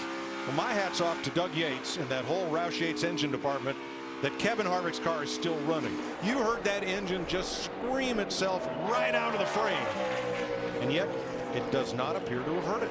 Yeah, and something that I heard Kevin Harvick do, it sounded like he immediately pushed in the clutch and to stop that engine from continuing to rotate. I don't know if he was able to save anything and whether this engine's going to last, but yes, I agree. I'm very impressed with the job that Kevin Harvick did right away, and Doug Yates in that group with this valve train. And it sounds good. It doesn't sound like it's running on 7 cylinders or that there's anything amiss. A broken valve spring is something that I worry about, and that's something that doesn't show up immediately. So we got to keep an eye on this thing. He's not out of the woods yet. And I like that they've not talked about it very much, because that's not anything you can do much about. Can't do anything about that, pal. We're going to go double wide here with 45 to go in the Poconos, and Kyle Busch with a 3.5-second lead. Tip the cap. Let's start the show. The music, lights, Miami Nights. The best of the bigs come to battle. Unbelievable. What a night.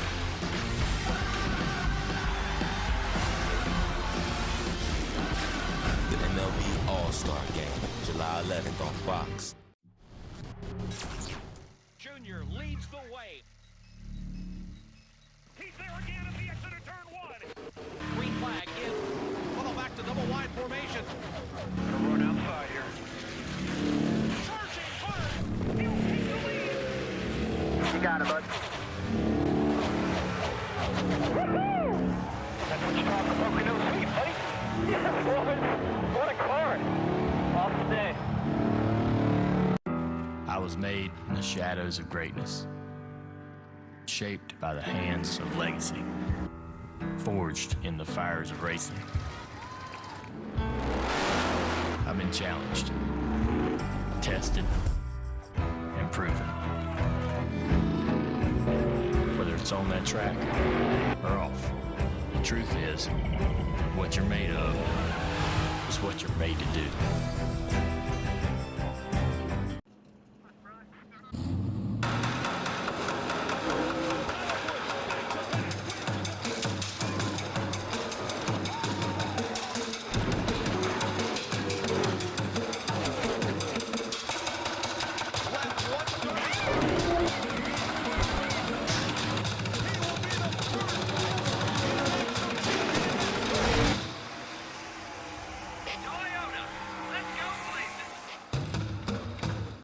NASCAR commits to green programs and biofuel like Sunoco Green E15.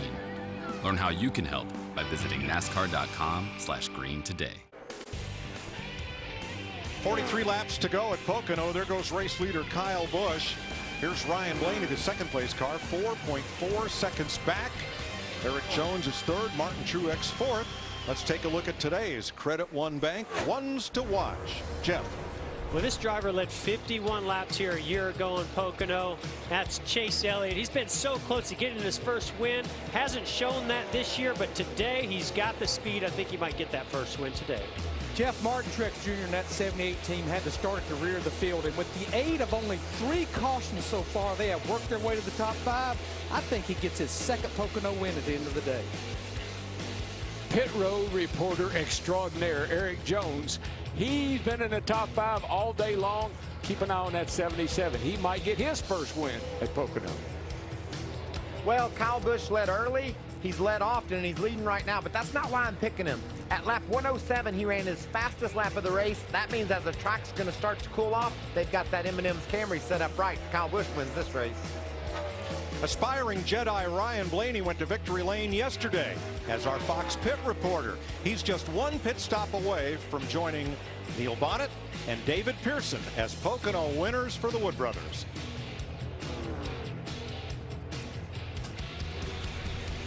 Here were the morning odds on our choices. Would you like a saw going out on that limb? Well, I want to make the big money. There you go. I want to go for the long shot. I know that kid's going to win a race. I just hope it's today. Oh, it's not if, it's just when. I agree. 41 to go now. And Ryan Blaney has taken about 0.3 of a second out of Kyle Busch's lead since we came back from break. And Mike, there's another. We know this kid's going to win a race in this 21 car. They're just too good. They're too fast.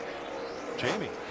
Can you imagine if he wins today and he hasn't been able to speak a word on the radio, still using hand communications with his team? He just put his hand on the door, crew chief telling him, Jeremy Bullen saying, let us know, are you tight or loose? He hit the door. That means he is tight. So they will adjust for that with 1 more stop. Mike, that may be the only team down there that could communicate that way because they've done it back in the day for time after time. Yeah, if Leonard Wood's over there, he's telling them exactly how to get it done. Yeah. And if it works, they might do this every weekend. I'm trying to remember the pit board hand signals. You'd hold out 1, 2, 3, or 4 fingers out the window for what you wanted for tires, and then slap the door for push and slap the roof for loose. That's 1950s and 60s. That's Doc Hudson stuff right there. Oh, yeah. You know what it is when you tap the helmet, don't you? Yes. I need a driver relief. change. I want a relief driver. That's right. Biggest mover since the restart. Mr. Buzz that engine. Kevin Harvick is on that list behind Brad Keselowski and Kurt Busch. There with Martin Truex. Well, guys, whether you're Ryan Blaney and Danica Patrick that pitted all the way back on lap 87, Kyle Busch, our leader, that pitted at lap 90, or like the guys that pitted under that last caution, the window opens right here to be able to pit, make that green flag stop, and make it to the end. I think over the next 6 to 8 laps, pit road will get very, very busy. Larry, we've only had 1 caution all day other than the end of the stages. But let me mind you, okay, our last 5 Pocono June races, which is when we've run 400 miles, the average of the last caution, 17 laps to go, twice in the last 10 laps. Now, we've never had an overtime here, but trust me, they're looking at the trends too, Mike. Sure. I love it when you start trends, and Larry's over there going through that notebook like crazy. We don't know if these brake issues are over yet either. Well, you know, the ambient temps coming down, the track temps coming down. I know that's a minor thing, but every little bit helps, and so I think that might get them to the end. Now remember, stage 3 is 10 laps longer than stage 1 and 2. So the longer they run, the more apt that heat buildup could be a problem.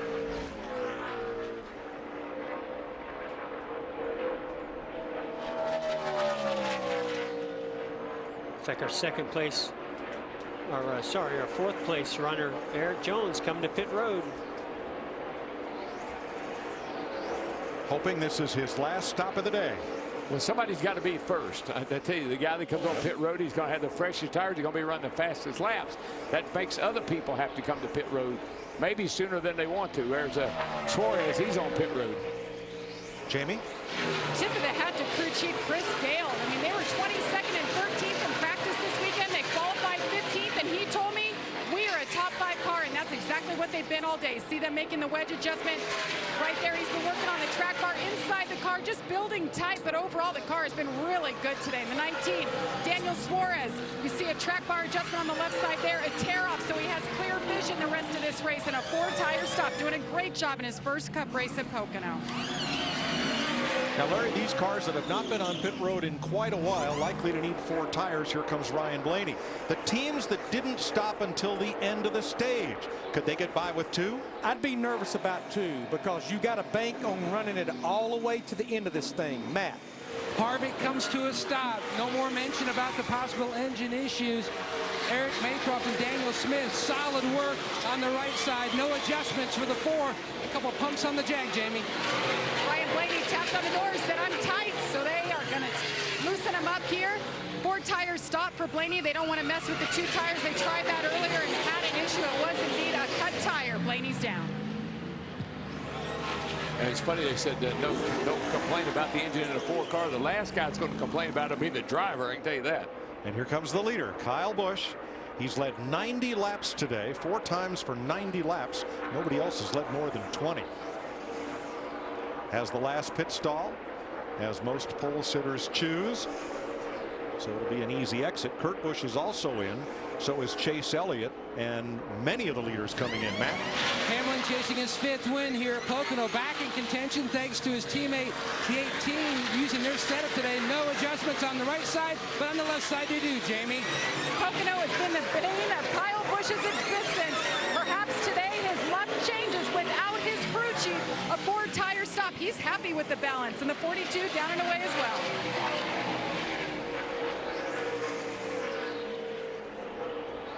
So now the cars that are out on the oldest tires are Ty Dillon, Ricky Stenhouse, and Michael McDowell, who were last in at lap 98 before the stage ended.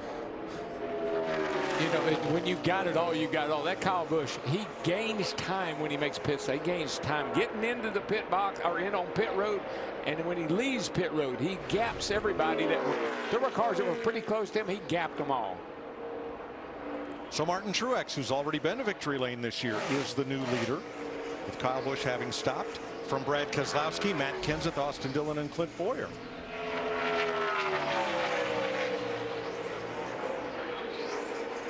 Allmendinger, Kane, and Wallace on pit road. Chris. And we see Casey Kane working his way to pit lane. Overall, pretty happy with the balance of the race car, but he has been complaining about the brakes since the beginning of the race. Those last couple laps, he says he's having to pump them up every lap. Usually think, Mike, that's from wear. You've worn the pads down. There's not a lot there, so you got to hit that pedal to get the pressure built up. It's still got brakes, but it's not as you can't just go to it one time. You got to pump it a little bit. Yeah, when we heard Dale Earnhardt Jr. earlier in the race say, I'm out of brakes, it's just he had a long pedal. He was having to pump those brakes, probably a little bit of overheated fluid, a little bit of air in the line, as well as, you know, maybe some wear on those pads. Well, I've seen every pit stop, Jeff.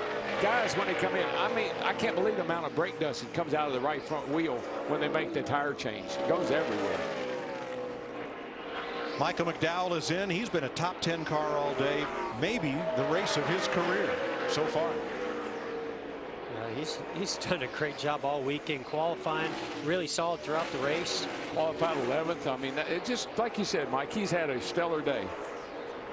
So now there are only 9 drivers who have not stopped during this final stage, but one driver did not have an error-free stop, Larry. Yeah, Chase Elliott in that 24 car at lap 125. You're going to see everything goes pretty smooth on the right side. The tires come off the same time, tires go on. But where you're going to see the trouble is right over here on the left front.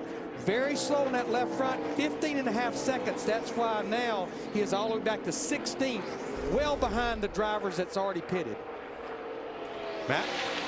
And the 20 of Matt Kenseth making his probably last stop of the race, unless we get a caution late in this run. The car, much of the day, it's just been an issue of fighting grip, especially on exit. So now just 7 drivers have not stopped during this final stage among the lead lap cars. And looking at Martin Truex headed for pit road. Yeah, Truex has lost about 1.5 seconds a lap the last 2 laps to Kyle Busch on fresher tires. Keselowski will pick up the lead if he stays out on track. Tire violation for Allmendinger. Loose tire got away. Jamie. Martin Truex Jr. in a brand new car here this weekend. Just been building tight as the runs go on. See if they're going to call an audible here, as we saw the 22 had only taken right side, but they will stick with the 4-tire call. Matt. What a run by Austin Dillon. In the middle of stage 1, he lost his air conditioner. His AC unit went out. They told him to flip the switch, try it. It never came back on. He's been fighting a tight race car much of this event. Neville. Clint Boyer back on the lead lap. You can see that damage to the right rear of that car. That was from contact in the wall off turn 2. That car was pretty loose after that, but you can see they fixed it up and saved the car, working much better. So now just 4 drivers on the lead lap have not stopped. The first 3, Keselowski, Ty Dillon, and Stenhouse, plus 10th place David Reagan.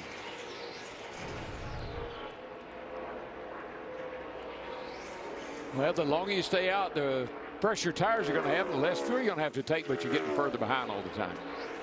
NHRA drag racing is going to start over on FS2 from Old Bridge Township Raceway Park, Englishtown, New Jersey. Final round coverage will start on FS2, and then when our telecast here at Pocono is concluded, it'll move to FS1. And I know that Brad Keselowski is really good at saving fuel, but he's not that good. There's no way he can make it to the end, so he will be coming to pit road. Guys, when I look at Brad Keselowski, Ty Dillon, Ricky Stenhouse Jr., the top 3 that's not pitted yet like everyone else, I think they know the only way they're going to beat Kyle Busch is you're going to have to do something different. I think they'll maybe try to go another 8 to 10 laps. If a caution comes during that time, everybody else is going to have to come for 4 tires too. So I think there's a method to their madness right here. They're going to have to do something different if you want to win this race. Hey, what about just taking 2 tires? Just coming in, getting enough gas, get to the end, 2 tires, and trying to get out and maybe maintain the lead. If you ran another 10 laps, you'd only have 20 to go. I'm not going to rule it out. Yeah. Now, Martin Truex was 7 seconds behind Kyle Busch prior to pit stops. He lost 3 seconds on that stop to the driver who's led the most laps today, Kyle Busch, currently in 4th. And some of that was just tire grip, being on older tires. We heard him talk about the balance of his car getting tighter, but also where he started losing a lot of time is all these other cars that came in and put 4 tires on. As they came back out, they're starting to catch him, pass him. He's basically having to let them go and race with them, which was costing him even more time. Let's go back to lap 98 when pit road was closed right after the red flag, and they brought them around to give them 1 to go, and the only penalty was start the tail end of the longest line. That's what Ty Dillon's number 13 and Ricky Stenhouse's number 17 did. Not much of a penalty. They're currently 2nd and 3rd. When you're on a strategy, a different strategy than everybody else, sometimes it takes discipline to do what Jeff said. Let those guys go. We're not racing them. All right, Fox double wide coverage for you with 28 laps to go in Pocono and Brad Keselowski leading. At AutoZone, we test batteries, starters, and alternators for free. I got a bad battery or alternator. I'm not really sure. Hey. Well, luckily we test all that for free. Do you need an extra helper? This one's free, right here. Let's get you what you need. Get in the zone, AutoZone. Welcome to Camp Grit. Fox tonight. They're here to face their fears and find their grit. The most action-packed reality competition. You think you got what it takes? Yes, sir! Returns. Are you guys ready? Yeah! Everyone's favorite host, WWE superstar John Cena, is back. You give every single thing you got. Transforming lives like no one else can. Love you. That means a lot coming from you. Dude, this is nuts. American Grit premieres tonight at 9/8 Central on Fox. Smithfield marinated fresh pork. Perfect any night for bringing the family together. Grilled, roasted, sauteed, or slow cooked. The prep work is done, so your meal is ready in about 30 minutes, so you'll never miss a beat. Enjoy real flavor, real fast, with Smithfield marinated fresh pork. Flavor hails from Smithfield. I miss you, babe. I wish you were here. I miss home.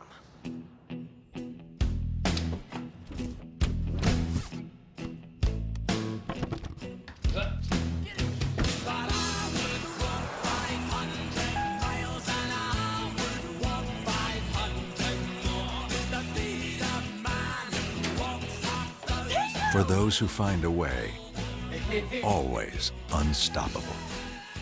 Thanks to Lance Corporal Daniel F. Swain. Corporal John Harrison Keener Jr. I just would like to thank the Navy. Gracias. Thank you. Thank you. The land of the free, because of the brave. With Michael Waltrip, Chris Myers, time for an eBay Motors race break live with inside 26 laps to go at Pocono. You're looking with Brad Keselowski, the leader over Kyle Busch. And Michael, everybody has played their strategy earlier through the first couple of stages. Keselowski knows he has to pit and gamble because of the speed of Kyle Busch. You got that right, Chris, and that's exactly what his crew chief, Paul Wolf, has done. He's left him out there trying to get a caution, get Kyle Busch in a position where Brad has a bit of an advantage. That advantage is shrinking quickly. This 18 car is the fastest car in town. He's been that way all day long, making up a lot of ground on Brad right now. Kyle Busch, for his career, surpassed the 13,000 laps led mark. Only 11 drivers have done that. He's led the most laps in this race. Michael, the last 4 times he's done that, Kyle Busch has failed to win the race. Of course, winless so far this season. But let's also look at Martin Truex Jr., a 2-time winner who had to start at the back of the pack, the only Toyota that's had success in victory lane this year. Yeah, and he's come a long way, Chris. Obviously, he's raced his way into contention. The 78 car over the last 5 or 6 laps. I don't know if Kyle Busch is being conservative on his tires, but Truex is a lot faster. They've overcome that penalty by starting in the rear, and just ahead of him, Ryan Blaney. Think about Blaney. He hasn't been able to talk to his crew all day long. How do you make adjustments? How do you keep that car on point? They've been able to do it, but right now the fastest car on the track is Truex. Be interesting to see how this plays out. And Ricky Stenhouse Jr. coming into the pits. Ryan Blaney or Eric Jones running up front.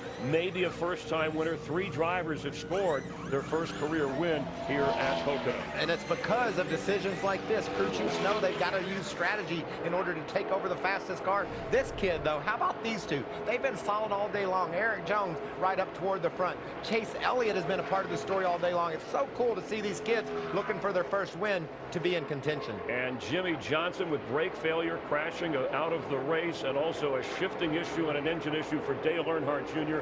out of the race early as well. And we also saw Kevin Harvick have the same issue, hitting 2nd gear instead of 4th. I cannot believe the engine in that 4 car is still running. And he's running 6th with Kyle Larson right behind. That's your eBay Motors race break. Let's head back upstairs. Jeff, Darrell, and Mike. Thanks, Chris. 23 laps to go. Here's our Busch race summary. Brad Keselowski, your leader by 10.5 seconds over Kyle Busch. He's the first of 23 cars on the lead lap. We've had 8 leaders, 11 lead changes, and just 3 cautions. 2 of them ended the stages. Just 12 laps of yellow so far today. Stage winners, the Kyles, Busch and Larson, as we watch the 8th place battle between Chase Elliott and Eric Jones. Mike, just a quick little update here for you. Remember back to Daytona, Kurt Busch, he won the Daytona 500 and he only led the final lap. Austin Dillon won the Charlotte, he only led the final 2 laps. Ryan Newman, he won Phoenix, he only led 6 laps. Last week at Dover, Johnson only led 7 laps. Only 3 times this year has the car that's led the most laps won the race. Right now, that car is Kyle Busch. He is sewed up leading the most laps. He's led 90. 3rd place. Whoa, we saw Martin Truex Jr. get really loose. He tried to get to the rear bumper.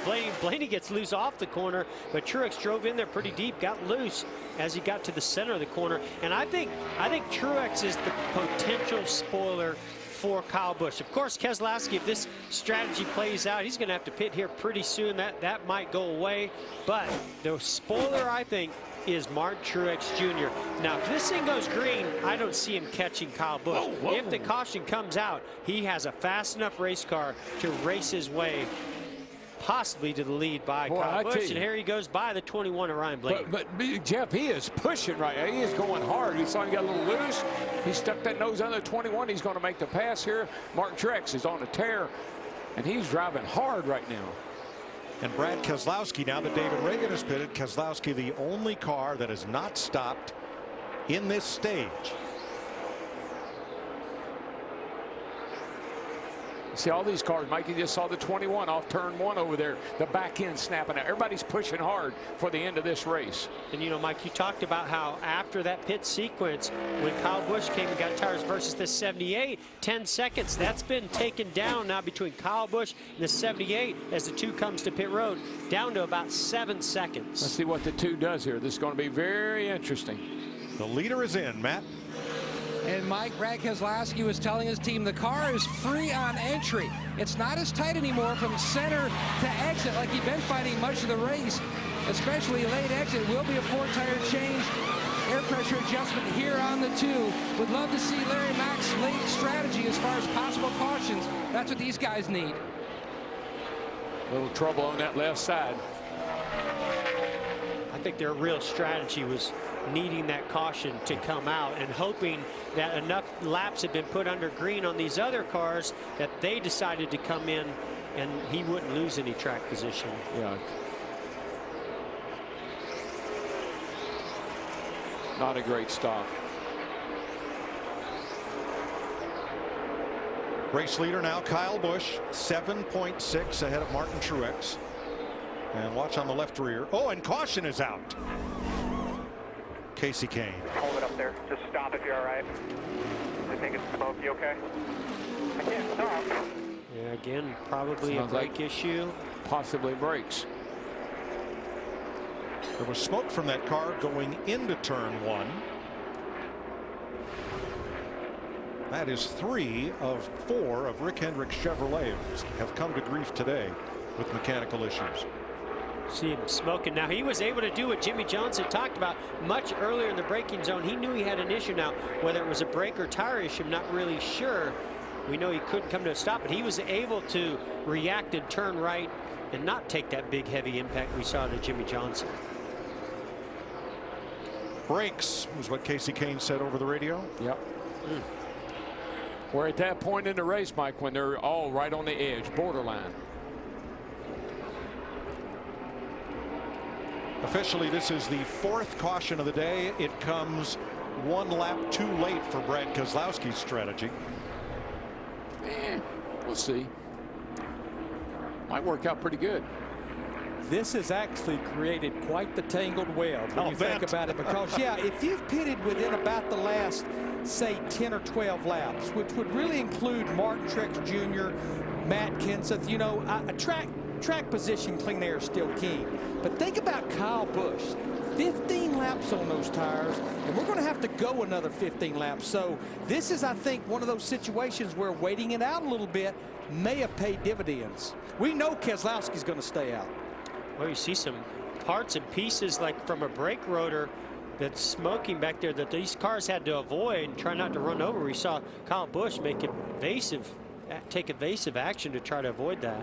So the only benefit here for Brad Keselowski is right at this moment he has the freshest tires on the racetrack.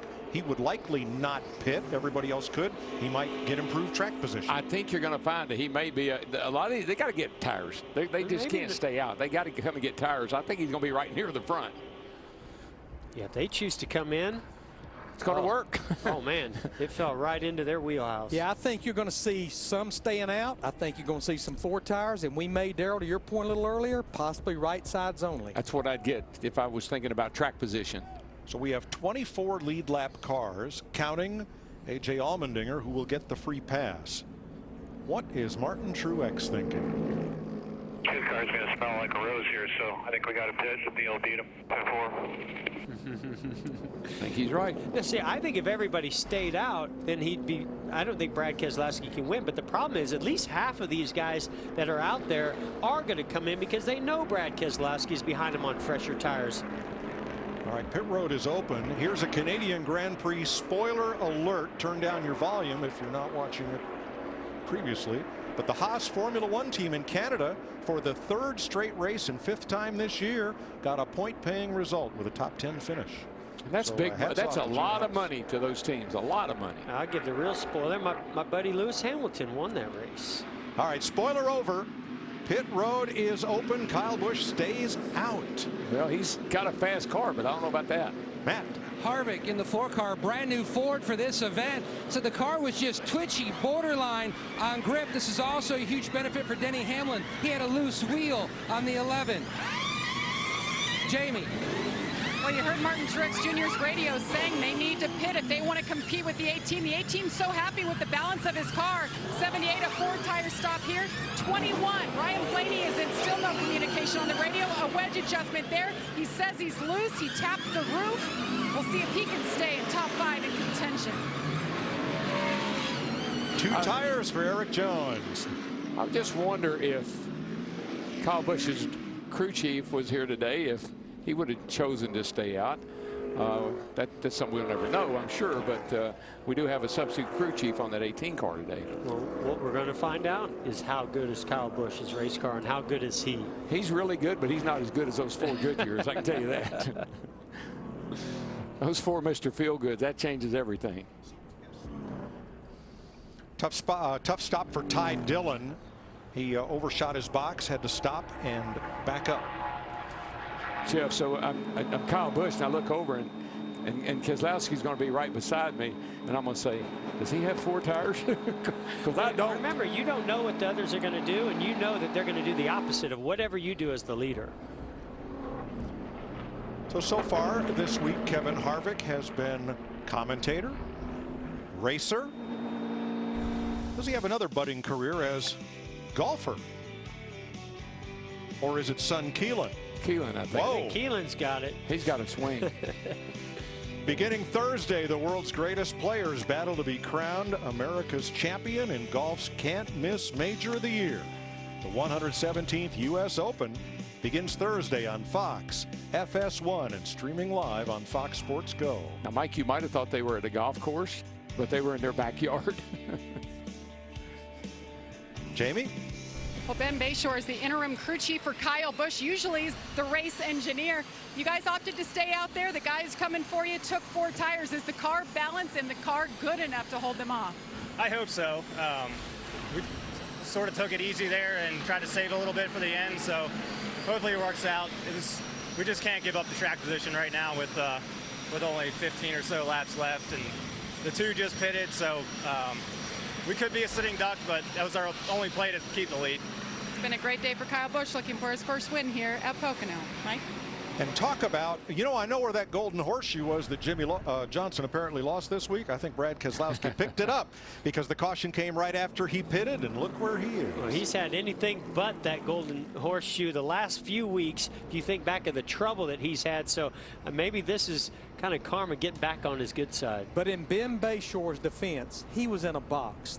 Everybody is going to do opposite. When you've got a car that dominant, the only way you're going to beat it is you're going to have to go opposite. When he stayed out, I think that opened the barn door wide open for a lot of guys to hit pit road. Other than Brad Keselowski, he's on brand new tires right now. But you got the fastest car. You come down, you get 4 tires. You're going to drive by everybody anyway. You got the fastest car, or at least 2. Well, I think even as good as Brad Keselowski has been, having those 4 fresh tires, if he had to come through 10 or 12, I know he did it in the Xfinity race yesterday, but to come through all those drivers with only, what, 16, 15 laps once we go green, that was going to be a big challenge.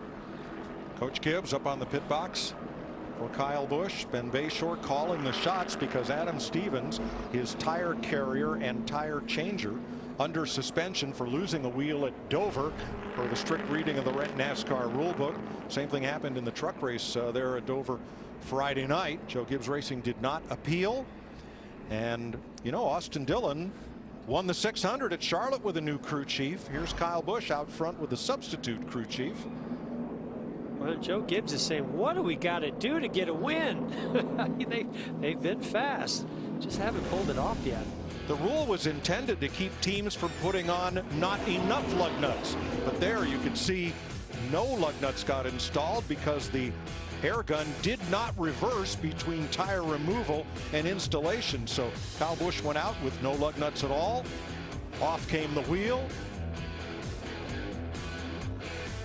Now they were able to continue even despite that damage and finish the race. There's the horseshoe. What color is that horseshoe? Not golden, that's for sure. Out in the Pocono infield with 15 laps to go. Joe Gibbs Racing's Toyotas winless so far this year. Kyle Busch leading. Denny Hamlin in 10th. Matt Kenseth 13th. Aerial coverage today provided by Goodyear. Everything they learn making tires for the grueling demands of NASCAR inspires what rolls into yours. From Goodyear, the official tire of NASCAR. Big crowd on hand at this vast speed plant and solar farm here in eastern Pennsylvania. Pocono with a great green initiative, leading NASCAR tracks in that regard. And Kyle Busch wants to get this party restarted right up there against Brett Bodine and the pace car. Look at Brett. He said, hey, hey, hey, hey. Hey now. Yeah, just cleaning off any debris that may be on there from riding under caution. And I wouldn't worry about any of that. I'd just be worried about them 4 tires I got. That's what right I'd be now, I worried wouldn't about. mind having a little bit of debris on that nose. Give me a little extra Give me downforce something to for these work final with here. 15. And I believe I'd love for this caution to last a lot longer. Yes. He's thinking about spinning out the pace car to make it last longer. All right, let's join Matt Yoakum. And the first thing that Paul Wolf said to Brad Keselowski when that caution came out, this is exactly what you need to be back in this ball game. A whole new race for you guys. Yeah, I mean, when it came down to it, we needed to get track position, and this was kind of our play, and you hope you get the cautions right. It seemed like the last couple adjustments, the Miller Lite Ford has been a little faster, so now that we got the track position with the fresh tires, hopefully it'll pay off. 1 to go. Let's listen in as Kyle Busch and his team made the decision not to pit. Taking enchiladas here. And let me translate. What means stay out? Baseball coaches, they have signs they get from third base. Football coaches, they have signs they get from the sidelines. You can't do signs from pit road, so you have to have code words. Thinking enchiladas today at Pocono, stay out. And I can tell you what the code word for Martin Truex Jr. was. Just do whatever they don't do. Getting ready for the final restart, and some sad news to pass along. Vic Edelbrock Jr., who ran the company and inherited it from his dad, who created the slingshot manifold for the flathead Ford and helped invent hot rodding. Well, Vic Jr. took that from $500,000 to $100 million business. His intake manifolds are on almost every NASCAR race car, and he was an avid vintage racer, loved racing with historic Trans Am. Passed away Friday out in California, left a huge impact on racing and on the collector car hobby, and will be missed.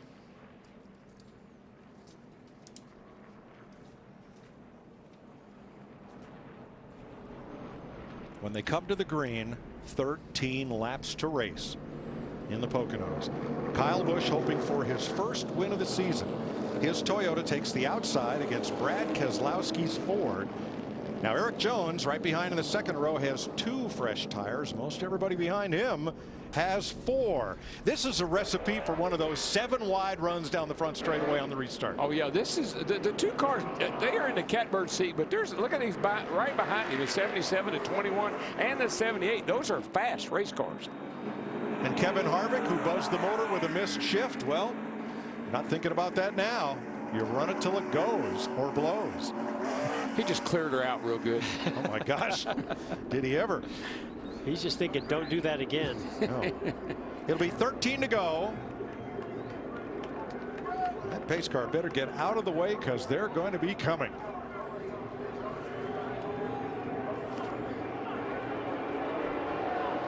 Green. Kyle Busch certainly got the start he wanted, but so did Eric Jones. 3 wide, bringing his teammate. This could cause some problems for Keselowski. Keselowski got a terrible start. And a big funnel going into turn 1. Truex boxed in behind the 2, and NASCAR has the restart under review. I thought Keselowski really laid back a long way just to be sure that he didn't make a mistake on that restart. I thought it was a pretty good restart, guys. NASCAR agrees. The restart is clean. Busch, Blaney, Jones, Keselowski, Harvick, the front 5. Boy, Keselowski just not going anywhere. Here comes Harvick by him now. So they didn't have a lot of speed. They did have a great strategy, but it's not going to work. But what he needed to have happen is have an excellent restart and be right there on the heels, so we could see some smoke further off of turn 3. Bubba Wallace, he needed to be right on the bumper of Kyle Busch coming through turn 1. Instead, he pulled back into the clutches of those with pressure tires. Michael McDowell got trouble into 43, and they just told Wallace he needs to get by the 32 to be in the 38 to get into the lucky dog position. Well, was that a brake issue on the 32? I don't know what happened. I think they got together. They were smoking earlier. The 32 was. I think we need to watch the left rear tire on that 43 car, because they made some serious contact. Left front and the left rear, DW. Yeah. Don't see any smoke. No, Darrell Wallace Jr. in his Cup debut, running 26th. 1 lap down. Looks like he's okay. 11 to go. Kyle Busch, Ryan Blaney, half a second apart.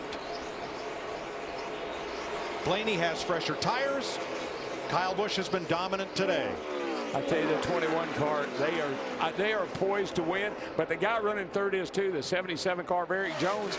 Those two guys, I know they would love to get up there and challenge that 18 car. How about Kevin Harvick in fourth? Matt. Engine not a concern, but brakes are. He played it conservative on that restart. Barreling off down into turn 1. Spotter Fidoa told the cars around him that our man is going to take a little easy, so just be aware.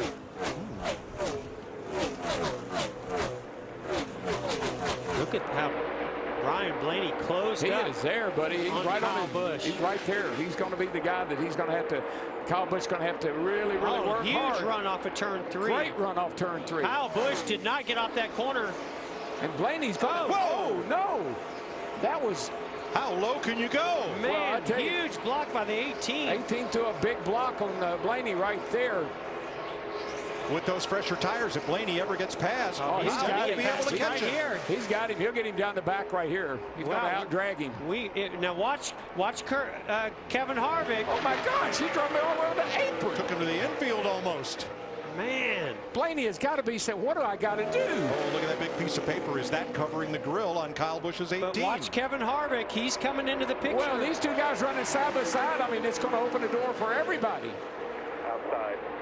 Hold your door tight. Blaney loose. Oh, he's driving the heck out of that thing. Still there. He's going to clear him. Clear. Got the lead. Clear. Blaney to the front. The 21 car to the lead. By 1 in line. 1 back up top.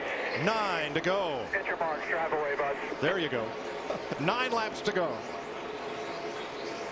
This is so cool. Wow. The 21 car. Come on, Blaney.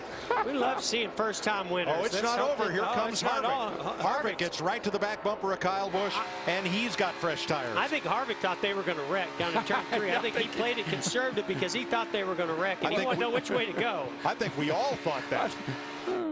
First, we'll show you the block that Kyle Busch put on Blaney down the front straightaway. Here comes the 21. Got a heck of a run off turn 3, right up to the back bumper. He's going to go inside, but no, you're not. I almost think Blaney would have been better off just going to the outside. I think he had a big enough run. Instead, he was able to get up to his quarter panel. Look right here, at he runs him off the racetrack. Run him down the back straightaway. That's 2 big blocks right there. That is Cale and Donnie material right there. That was. But I love Blaney. He didn't give up. He just stayed in there. He kept fighting until he got the lead. This is where I thought Harvick might take him 3 wide into turn 3. Didn't have a big enough run. That was the crowd reaction. And now Blaney has a half-second lead. Harvick is coming. Just better not. Blaney better drive the next laps like he's qualifying, because I tell you, Kevin Harvick is right there, and he's got a good car too. Kyle Busch has fallen to 4th. Eric Jones has passed Busch. Jones also with fresh tires. I know. Just stay in the game here best we can. Let them guys get up front tight. Blaney's going to get greedy. 4th place. Keselowski going for 4th, and Kyle Busch, who has led 100 laps today, only wanted to lead the last one. Well, I know. Listen, I know Blaney did an incredible job to get the lead, but I tell you, a guy that's after him in a big way, that 4 car is inching closer to the back of the 21 every lap. And it's very easy with this tiny spoiler in the rear of these cars. Really easy to overdrive the entry of these corners and make a mistake. Yeah, I think the only thing that will save the 21 Blaney is that Harvick's complained a little bit about his brakes. He may not be able to charge quite as hard as if he would like to.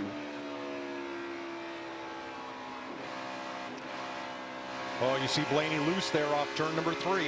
Just gotta focus, man. Concentrate. Well, one thing he doesn't have to do, Jamie, talk to his crew. That's right. I keep turning his radio to 21, and it's nothing but crickets. He hasn't had a radio this entire day.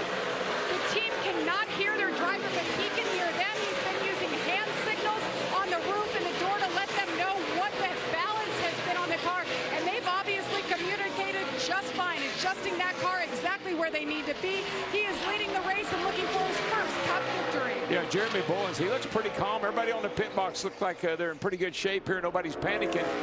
I would want my radio to work so they could cheer me on. Go, kid, go.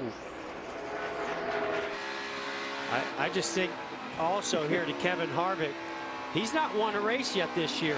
He wants that first win of the season. Well, he's going to get up there and challenge. You got a young, superstar, future superstar of our sport, trying to win his first race.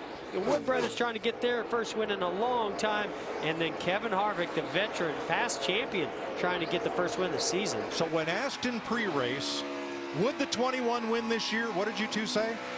I can't remember. I know what I said. All right. And I'm gonna take it back. I think I agree with Jeff. Well, and you know what? What led me down that path is exactly what happened to them earlier in this race. As we see a change for position between 7th, Chase Elliott, Kyle Busch, is the mistake that they made early. Oh boy, listen guys, 4-car got a heck of a run across the tunnel that time. He got a heck of a run right there. Matt DiBenedetto slow on the apron. This is just not over yet for the 21 bunch. We're coming to 4 to go. He's going to have to drive 4 qualifying laps here, but if you want to win this race. They've told DiBenedetto to turn off the track at the opening midway down the straightaway. But Mike, what about this? 21 Blaney, he's a 20-something. Here's Harvick, and then you got Jones right behind Harvick there. He's a 20-something. So these are a bunch of young kids up there hungry. And you saw right there. That's the advantage of being in second. Even though an aerodynamic disadvantage, he saw that 21's driving really deep in the corner. He backed off early, got it turned back to the throttle, and he keeps gaining on him down these straightaways. Boy, look at, you see the hands of Blaney up on top of that wheel, elbows up right now. He's digging, baby. He's driving the wheels off. He is. Kevin Harvick has never won here. Ryan Blaney has never won anywhere. He's trying to join Ricky Stenhouse and Austin Dillon as first-time Cup winners this season. That was a good turn 3. Yeah, good turn 3 for the 21. He got a nice straight shot off there. Pulled Kevin Harvick just a little bit. Held his own right there. I think Blaney is a little bit better in turn 1. I think where Harvick is really good is across the tunnel, and I think it's because he's shifting there in the 21. Matt DiBenedetto made it to pit road, so no caution. Boy, you see the hands of Blaney in there, though, Mike. I mean, he is fighting that thing. Harvick's got a great run. This is where he might be able to use that third gear. I think he will. I think he'll lay back and get a nice run across this short chute. Here he comes. See, back to the throttle quick. Blaney held his own.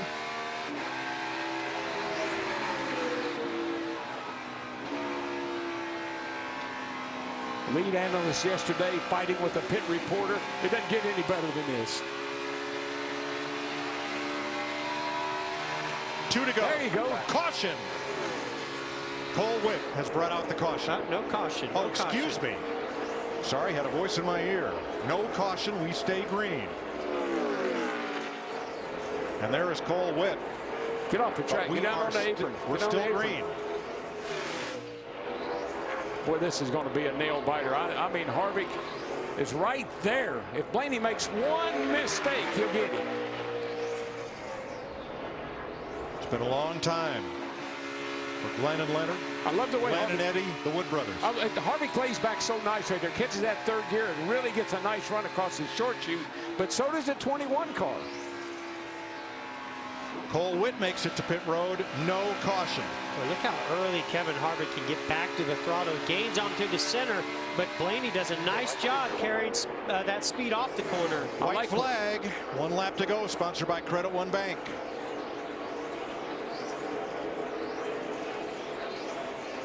Or he let Blaney really drive into the corner.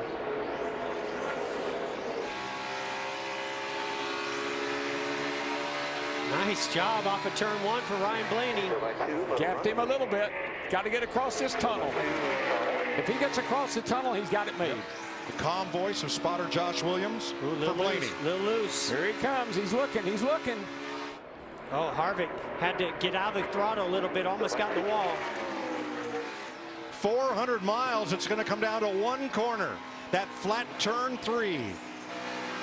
And Blaney beats Harvick back to the gas. Harvick looks slow, and here they come.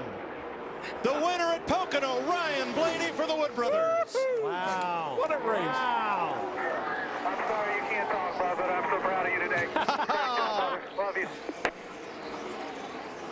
That's going to be one popular victory. Look at that team. Are they excited or what? Jeremy Bullins, that whole crowd, Lynn Wood, the whole bunch. We told everybody Ryan Blaney was going to win a race.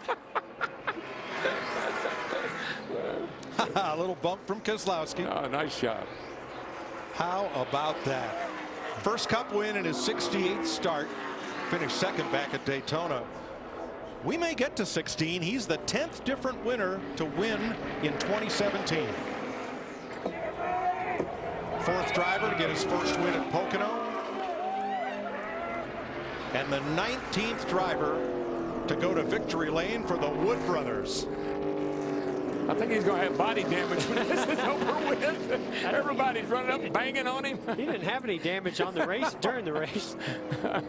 What a job. On his Instagram profile, he wrote, "An amateur at circles and an aspiring Jedi." He's a big Star Wars fan, and he's a racer. Well, pretty good wheel, man. I know that. The Force was with him, Mike. He was.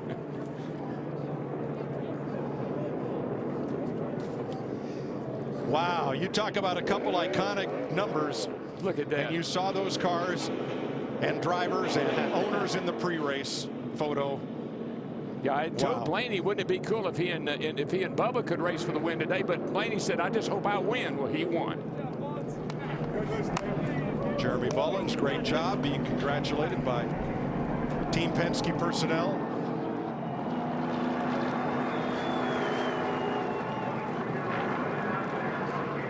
Look at that team. Yeah. Where's my team? Where are my boys? I think it's starting to sink in a little now. Look at this. Come on, guys. I wish they'd get on the car and ride the victory circle like we used to do back in the day. Ryan Blaney taking home the checkered flag is today's Sunoco fueling victory. He is a third-generation racer. His grandfather Lou, great in the sprint car. His dad, Dave Blaney, and his uncle Dale, World of Outlaw competitors. Dave was champion in that series and had some success here in the Cup Series. And now Ryan Blaney is a winner.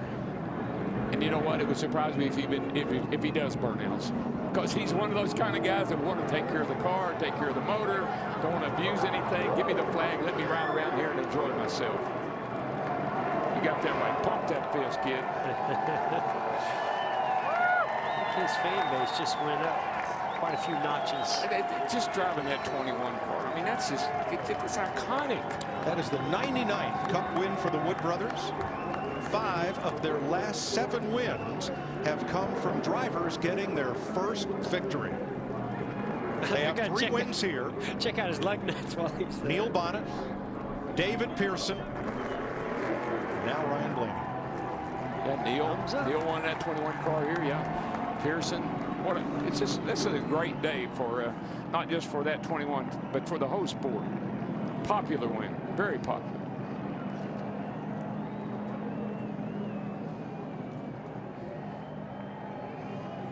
It was so close, 14 100ths of a second. And somebody had to finish second, and he's with Matt Yoakum. Mike, Kevin Harvick dodged an engine scare, a brake scare. Where were you trying to size him up to make a move where you felt like you were better than the 21? Yeah, well, first I want to thank everybody on our Busch Jimmy John's Ford for bringing me a good car. Got behind a couple times and had a fast enough car to make it back up. And then I missed a shift from third to second. I just got to thank the Roush Yates engine shop for building a pretty sturdy engine there, because it should have blown up, and it never blew up. But you know, I think there at the end, we couldn't get in the corner like we needed to all day. I couldn't stop like I needed to. He could charge the corner, so I needed for him to make a mistake and try to get up underneath him on the exit of the corner. But never made a mistake and did a great job and wound up winning the race. Harvick second again here at Pocono, Mike. A lot of drama at the end of this race. Michael McDowell had a problem, limped across the line, last car on the lead lap, and now one car has gone up in flames on pit road. That's Reed Sorensen's number 15. McDowell had a right rear tire flat. But Ryan Blaney, Jeremy Bullins, and the Wood brothers are headed for victory lane. Wood choppers.